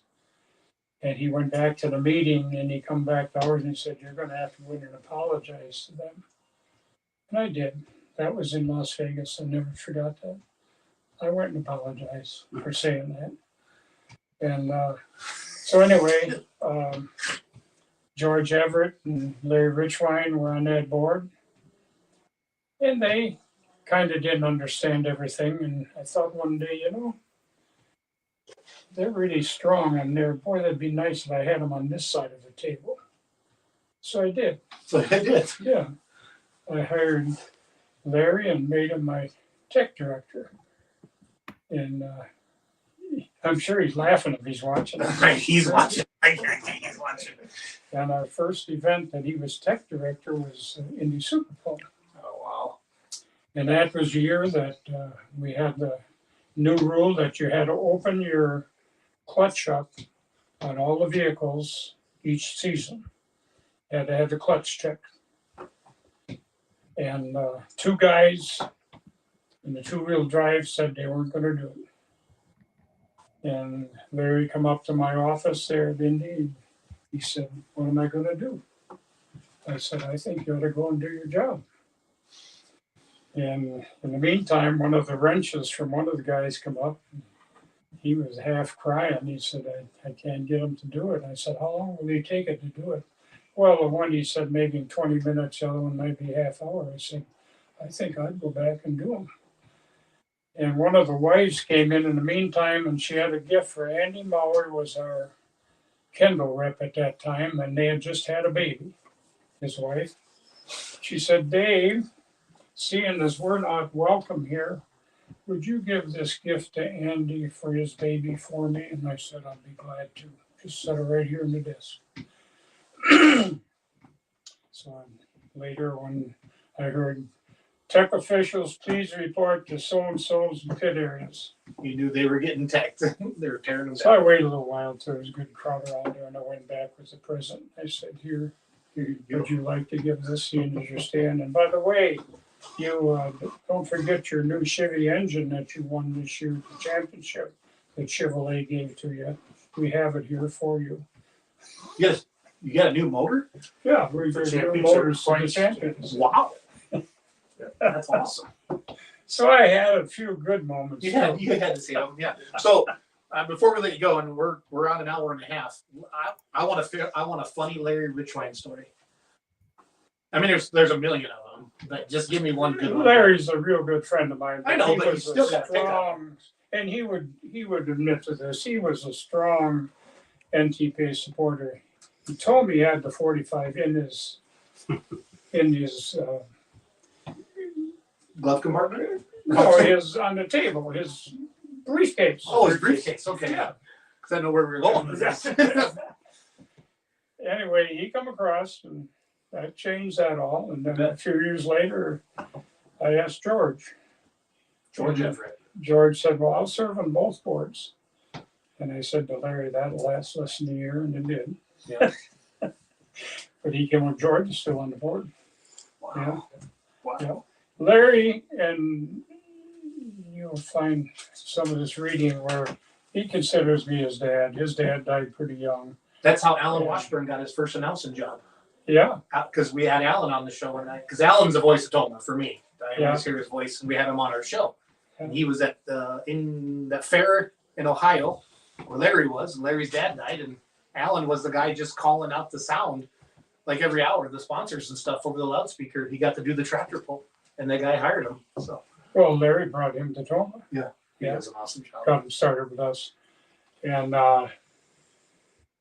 so anyway, and Larry was saying, you know, your son, sometimes you have to take him to school once in a while. You know, and I would do that. Yep. You know, there was times I went to entry trail a little early in the morning, and the one time I walked in, I locked the door. Why did you do that? So we would have to have some sessions. Yep. But Larry's very talented in the safety and tech area and everything, and he all the associations call Larry to get his opinion on stuff. and his whole family, we became friends. You know, his whole family. Good deal. So, yeah, he calls me every year for my birthday. Perfect. Yeah. Perfect.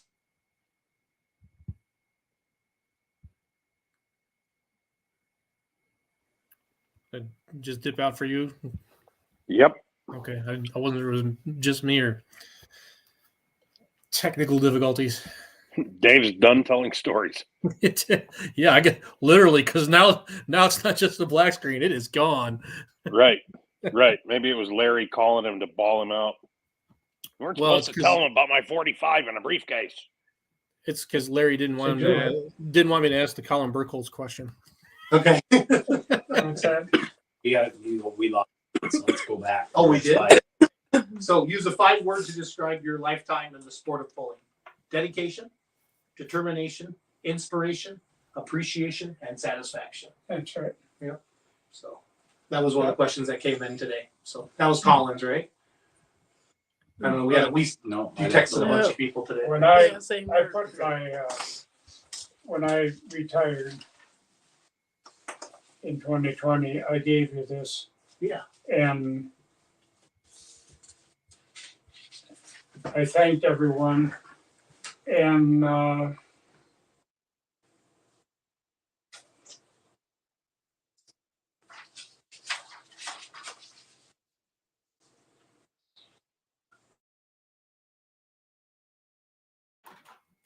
Froze again. Yep. No, I did just see Colin's question. Yeah. Didn't want to get verification on Larry Richwine's kicked out of the camper by Greer Hamilton story, which was pretty funny. I don't know if they're going to get back on. They were saying something when they did come back about what they're having going on. I don't know if it's just signal issues or batteries dying or a combination thereof. Von Bauer thanked Schreier, quote, who gave me a shot at this, I don't know how many years ago. There's probably not any one man in this room that has chewed him out more, yelled, screamed, whatever. I shouldn't even be working here, but he's given me this opportunity. Ken Lamping called me one day, and this would have been in the late 80s. And he said, I've seen a sled down in Iowa. It really works good, I think. And he said, I wish we could try that. We were doing an event in Springfield, Illinois. And I called Vaughn and I said, would you want to bring your sled over and we'll. Just want to try to change it. I'll take the blame for that one.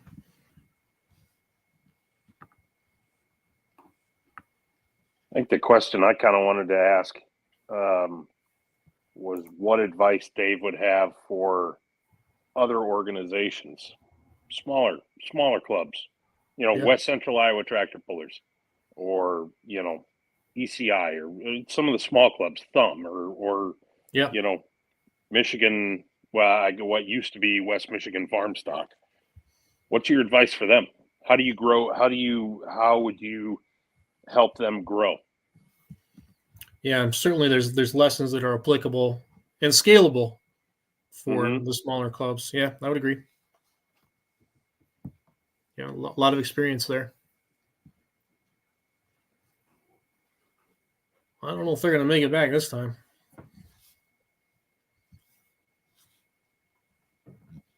Well, that's a bummer because you and I really can't sing and dance. No. You might get further with me singing than you would me dancing. That'd just be me falling over spastically like a electrified scarecrow. Right. That. There's some imagery. I can't unsee that. Stop talking. So what's the latest rumor mill you've heard lately? Anything good? Nothing good. I mean, like super juicy or whatever that would, break the internets type rumors. Because we haven't broken the internet in a while. No. After the event, I always had to go over to the office and pay Dave Grimm, who used to be the executive director of NTPA way back in the early years. He was managing the Essex Junction Vermont Fair. So it took a little more time than normal. And I come out and Vaughn had everything loaded on the trailer ready to go. I come out and I got run over by my truck and he said, "Are you going to pay me?" I said, "Vaughn, how old are you?"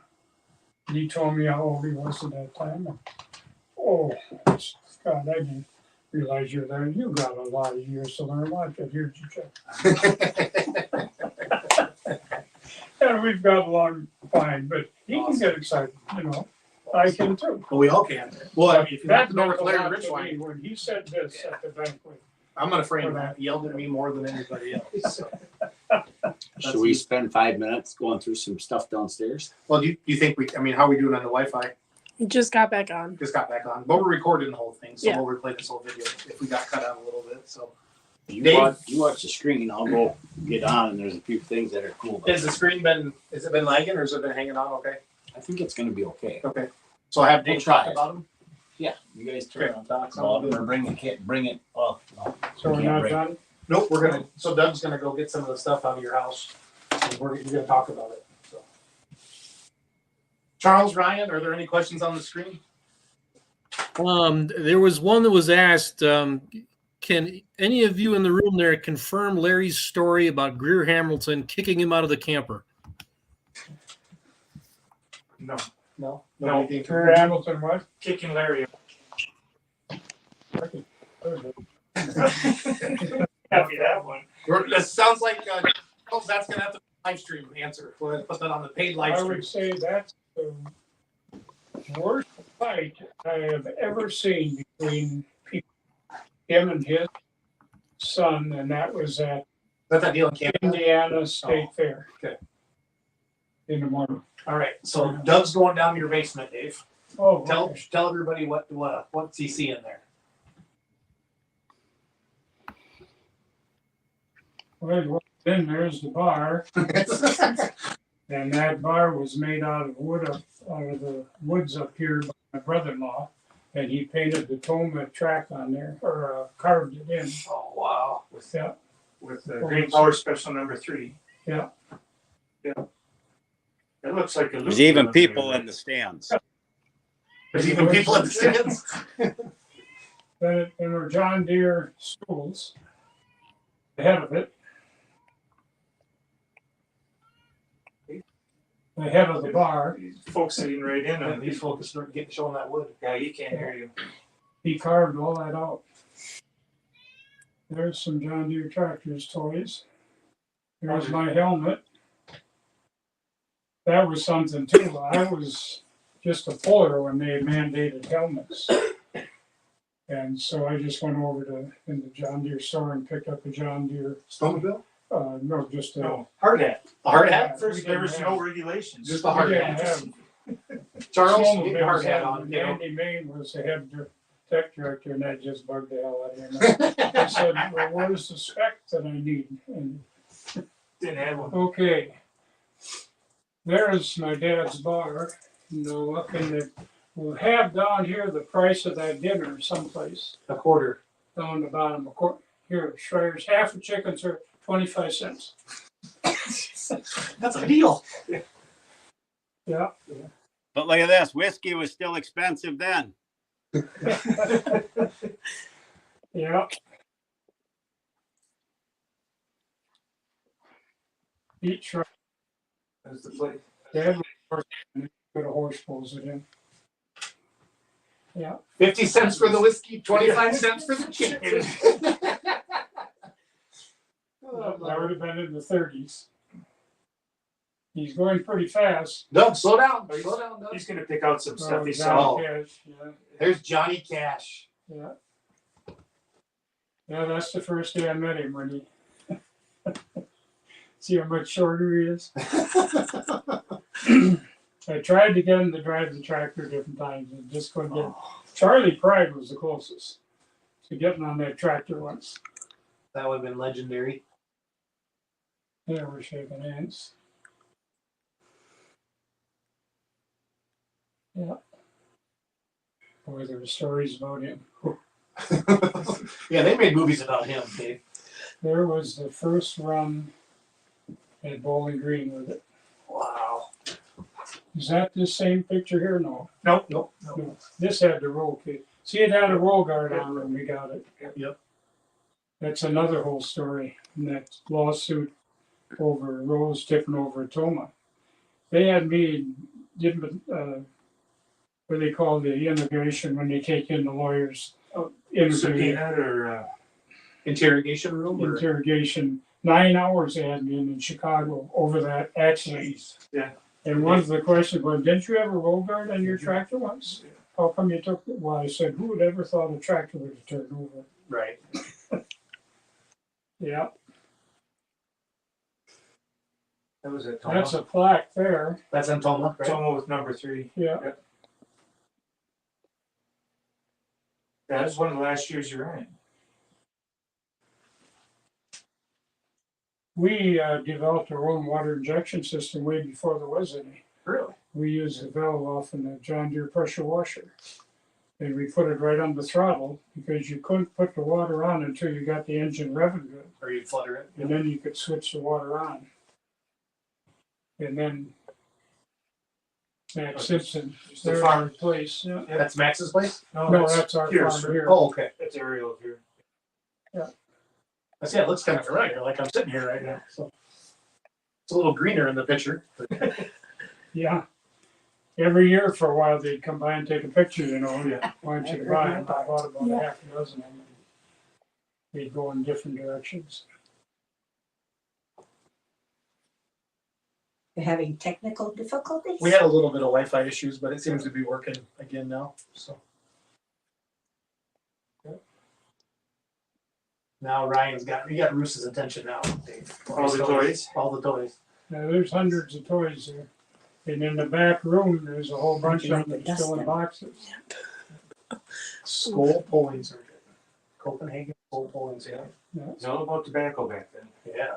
80s and 90s. I remember going to kids and handing out big old packs of tobacco. And David never smoked Or chewed. or chewed. Yeah, that was hard to get rid of. You know, when they had to leave because of the laws, we had so much stuff out there.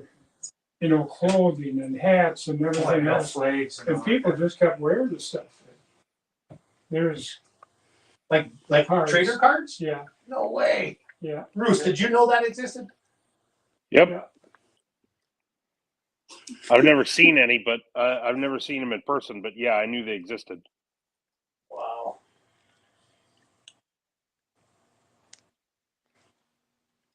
You think he did? Oh, he did. Oh, yeah. We had most of those toys in Ohio. We lived in Ohio for 12 years, Christine and I. And in the basement, I had racks up like that. And when we moved back, I boxed all those toys, and I only had 7 toys that didn't have a box. That's a lot of Now boxes. there's maybe more, but there's John Kentis's. No, that's event that Greg put on himself when he left me for a couple of years. His dad talked him into taking this over his printing shop there in Urbana, and Greg had the idea he was going to give it to him. Well, that didn't happen. So Didn't Doug happen. came back. Your uncle lied. He asked me, would you, I always said I'll never hire somebody back. And he said, would you consider at all hiring me back? I said, when can you be here? Yeah. Sounds like tomorrow. Yeah, What's that picture? Do you That's an recognize old that? picture of him driving. Yeah. yeah. Is that blacktop? No, that was No, dirt. that was There was a question about that picture on the right-hand side. Were they asking about that on the I air? think so. The 80 National Tractor Pulling Association. That's the Bowling Green win, right? no, that's the championship That's a picture. championship. Okay. But I don't know where that event was. 1980. Okay. There's a lot of our toys. Charles, Ryan, anything popping up on the screen, bud? I know we're getting towards the end here, so. Gardner Stones. That's his tractor up and top.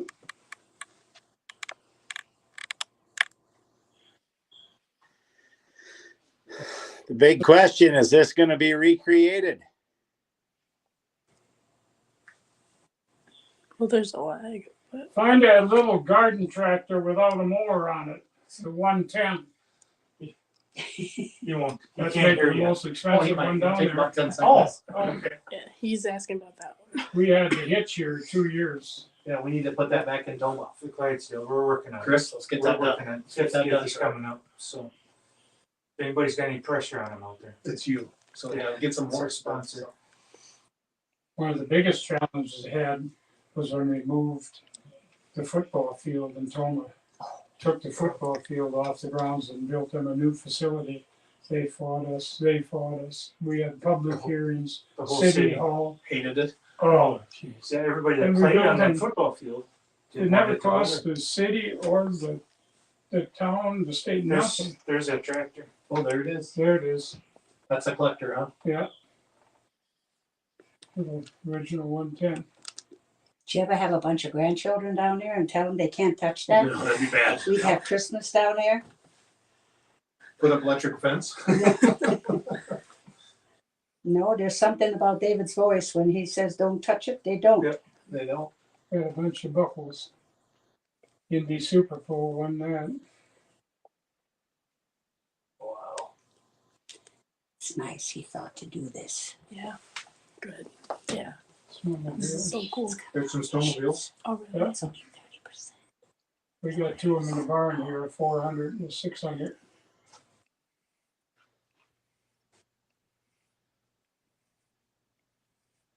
The kids all called. Oh, really? Of course. They thought it was great. Yeah, years. Oh, there's a dealership. There's our store in Norwalk, our first John Deere Schreier. building, and then we built onto that a couple times. We built that in 1972. No, 72. 72. They had it down in 74 and then again later. There's Lloyd Ricky standing watching me come down the track in Elkhorn, and a whole set of wheelways came off. We worked way late at night to get that tractor ready, and that set of 5 wheelways come rolling down the track. And Lloyd come over and he said, "Looks like a good one." Looks like a good one. Did Lloyd ever have a shirt on? Oh yeah, Did he? Because all the videos I've seen him in. there's brother Dick. Filmed it up. There's little Jason. That's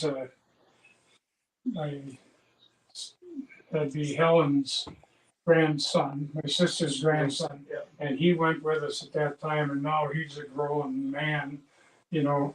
And I gave him that trophy, and that it's still picture. sitting. You on still his got it? dresser. Yeah. That was his brother wiping all the rubber off his face after Yeah, that sharpening one in the tires middle. at an event. Yeah. Around the David tires. looked like a black boy. Didn't he? There's my sister, but she just passed away. There's Chris and brother Dick. Wow. The Green Power Special, right? Yep. Okay. That was at Madison at that big dairy show. The Dairy Expo Dairy Expo. every year. Yeah. That was guy used to run NASCAR, ran for Copenhagen School, and he came. This is my tractors when I was selling tractors. That was sports headline. And I remember Dolly Parton was in that paper in a few pages. In a few pages. We were on the, You were on the cover. yeah.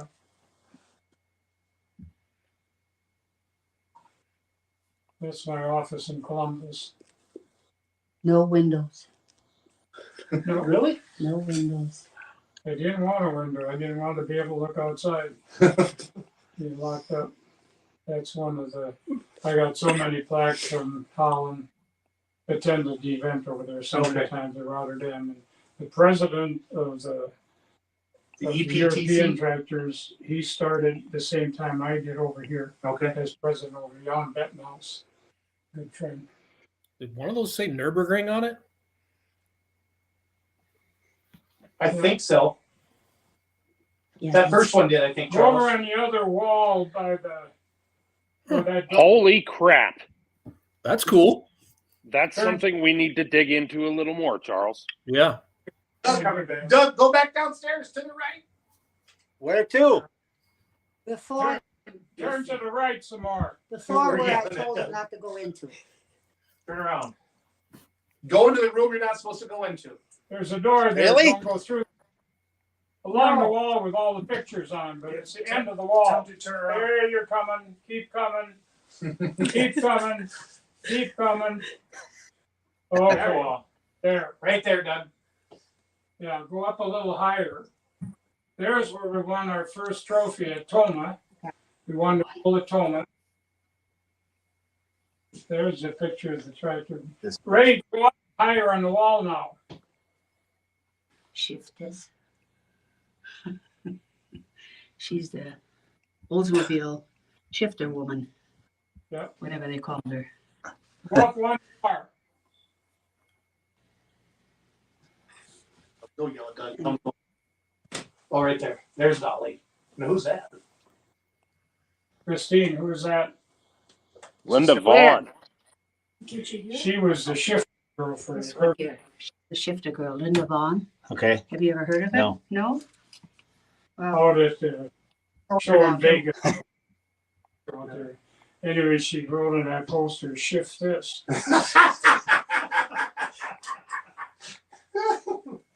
Yeah.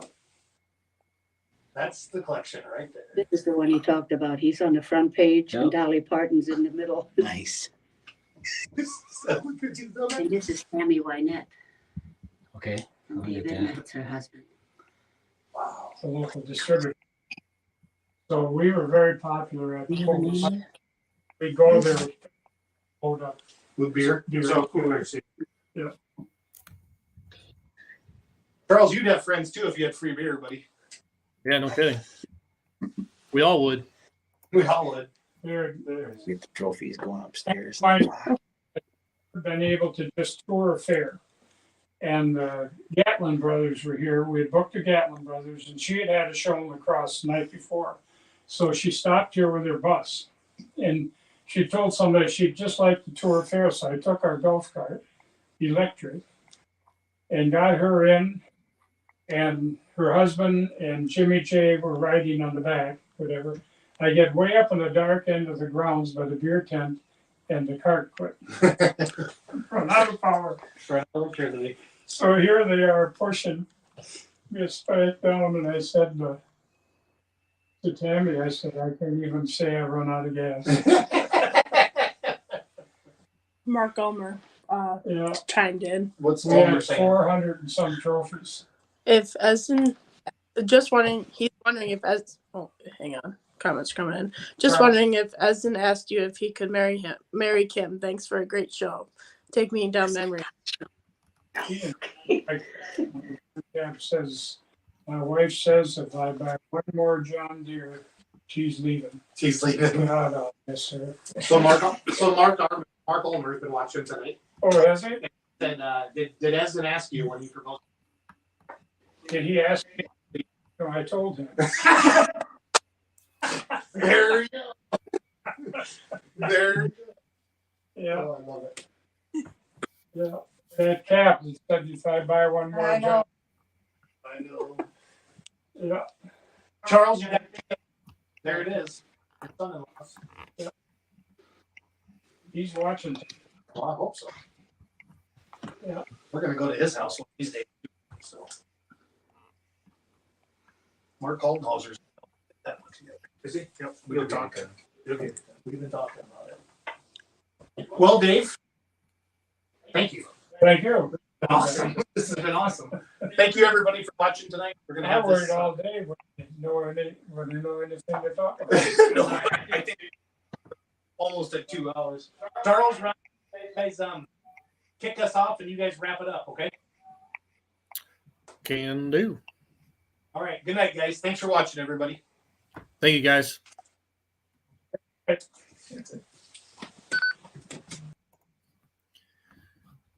Well, I don't know what else we got. That was an interesting trip down memory lane. Was glad we were able to get to spend time with him. You know, he doesn't grant a whole lot of interviews. It's not often you get to hear what he has to say, or even hear the story right from the horse's mouth, so to speak. So, kudos to Jason for setting that up with Dave. I don't have a whole lot more. I know it's getting late, at least for me anyway. Same. Don't know who we have for next week yet. TBD, so stay tuned for what next Monday's Let's Go Pulling Live will look like. Any final thoughts from you? Yeah, do us a favor. For those of you who are still watching, I want you to send either Charles or me, I don't care who, send us a message on Messenger. Tell us who you want to hear from. Yeah. If you could sit down and have a beer or an ice cream or dinner with any puller who's alive, obviously, let us know who that is. Because content, I mean, that's content. That's somewhere. If somebody says, I really want to talk to Matt Dirksen, since he and his dad came down, from Ontario and, I guess bruised a few light pro egos. Sorry, Forrester family. This weekend in Keystone. We want to talk to him. Okay. Maybe we can make that happen. But if we don't know that you want to hear from him, we might go for old standbys. So help us broaden our horizons. Send us a note. You all know how to get a hold of us. We're pretty easy to find. Yeah. Half of you have our cell phone numbers anyway. Just text us, email us, call us, whatever. Tell us who you want to talk to. And Dirksen, if you're watching, congrats, buddy. And we're coming for you. We will have you on the show at some point in time. Yeah, it's a fair point. I mean, the whatever 5 or 6 of us that are regularly on the show, we're bringing our Rolodex to the program, people that we know and people maybe we want to talk to or that we're comfortable talking to, and that is for the 6 of us. It's still only 6 degrees of separation. That's a pretty narrow band. There's a lot of people out there in this sport with interesting stories to tell. Maybe we should be telling them, but we just don't know about it. And we may need your help in getting to them.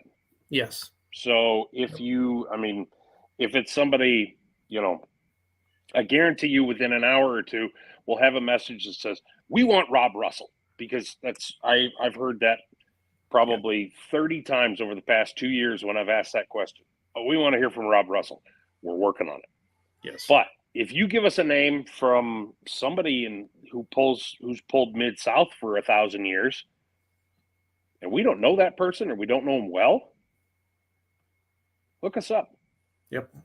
Give us a phone number, et cetera, et cetera. We can do a little bit of legwork. And, there's lots and lots, like Charles said, there's lots and lots of great stories out there. And we want to tell them. But you guys know the stories, some of those stories, or rumors of stories better than we do in some cases, because we have our own sandboxes. Yeah. As much as we want to cover the world, we are limited. I'm only one person. I can only get to so many events, and the same goes for Ryan or Cody or Paul or Jason or Doug or anybody else. So. Yep.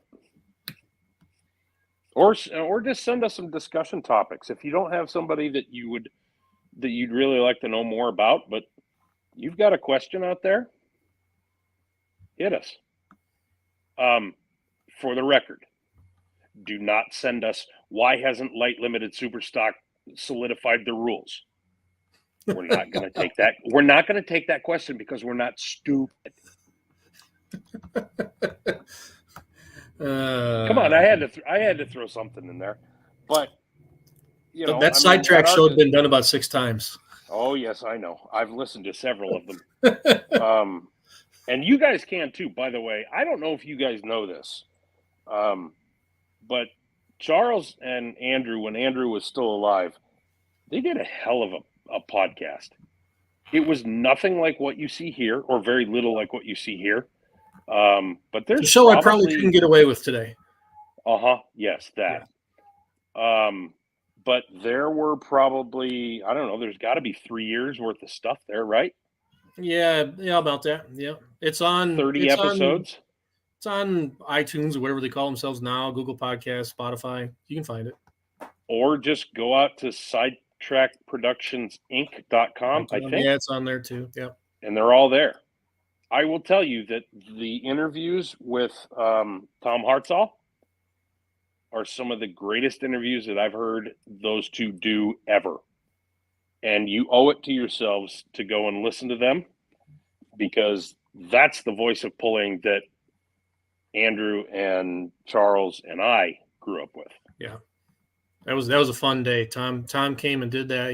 It wasn't over the phone. He was there with us to do that. And then he took us to lunch over our protests. I've listened to that. I can't tell you how many times I've listened to that podcast. There's so many great stories out of that. Tom was such a great storyteller. He still is a great storyteller. Still is a great storyteller. Yeah. Can we get him on? You have the connection? Oh yeah, absolutely. Yeah, I want to hear what happens when the smoke goes from white to gray to black. I have to hear that one more time so that we can capture it on audio. Okay. Yep. I would love to have the chance, because I've never met him. Oh, no? No, I've never met him. Great. He's everything. They say never meet your heroes. He's one you definitely want to meet. He's everything you picture in your mind that he would be. I know he was the voice behind the mic for all the years where I went pulling, where I developed the love of the sport. What I would love to do is get the chance to do a show with him. Mm. And I know it's tougher these days because he's so busy with the pavement sprint car series, but that he bought. But that'd be special. We did get our first suggestion already. I've got a few. My screen is shut up. Mine came in first. Shut up. Warren Ropp. Yep, I've met Warren at PRI a few years ago. He'd be a good one. Warren, if I remember correctly, has a standing offer to drive the Remedy anytime he damn well pleases. He does. Although right now, if he wanted to do it, he would have to sit in the cage and make the tractor noises. Yeah, it's kind of Flintstones power right now. Yes, Flintstones power, some assembly required, whatever. Yeah. But no, keep the suggestions coming, please. Amanda Stern, I saw that you sent me a message. I haven't gotten to it yet, but would love to start doing a little bit more of this at your direction for those of you who are watching. So tell us who you want us to talk to. Yeah, there's some, even in the comments, there's some good ones that have been on my personal short list as well. So let me look at the comments quick. I mean, we got Roland Barr, Danny Dean, Johnny Mello. Jeez, yeah. We need to get a Masterson. Yep. Somewhere, I actually think I've got Johnny Mello's number. So, I don't know who Tractor Pulling Fan is, but Sherry Schaefer, if for some reason you are watching, call me. because that would be really cool. That's Yes. someone I never even thought about asking. Yep, she would be a I'll good bet one. she'd do it. I'll bet she'd do it too. I do too. Yeah.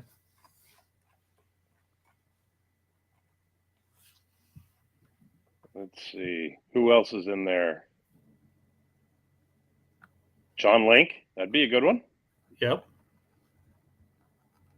Could we get Tim Engler, you think? I don't know him. I've never met him. I've never met him either. I know he's incredibly busy, but he's one I would love to hear from. Their suggestion was made Dave Banter as well.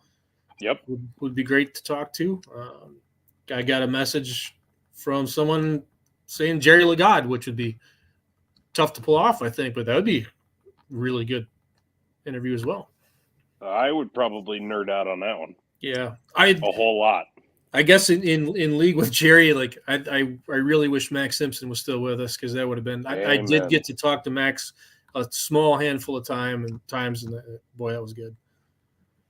The only experience I have with Max Simpson is the stories that my friend Ron Brinkman has told me, and I know you know Ron well too. Yeah, absolutely. So, yeah. All right. Well, now that we've put the bug in your ears, y'all know how to get a hold of us. So shoot us a message. Tell us who you'd like us to talk to. And if it's more than one message, if it's a, kind of a steady stream of consciousness, we will probably cut you off and say, stop and take a breath. But it would be, it really would be good for us. I mean, it's something that we've wanted to do, kind of to have this bank of people that we could pull in. I'm told that a certain test, red super driver, can be made to happen. I'm going to keep that. You just guess who it is, and we'll figure that one out. It's also been requested that we get Jason's dad on the show. Yeah. I'll do that under one premise. Jason is muted the whole time, and he has to watch and listen. On camera. Come on, folks. Tell me that wouldn't be the greatest show ever. We get Mike to start talking trash. Folks, we're going to do that. I guarantee you we will do that. But anyway, I think we've probably belabored the point enough. Get at us. Tell us who you want us to talk to. So, any words of wisdom for you? No, just keep your stick on the ice. There you go. Actually, I have one. Also, if you're going to Meekum for the Gone Farming auction on Friday, or if you're going to be at the Almond pre-20s, or pre-30s auction preview on Saturday, holler at me, would you? Would love to chat. I'm going to be there both places this Friday and Saturday. So would love to meet up with some of you if you're around. Might put you on camera. This is more for the tractor Zoom kind of stuff, but tractor nerds are tractor nerds in any language. So anyway, that's all I got. All right. Chandler, I can see you, but the rest can't. Are you going to close it down, or do you want me to? You want me to do it?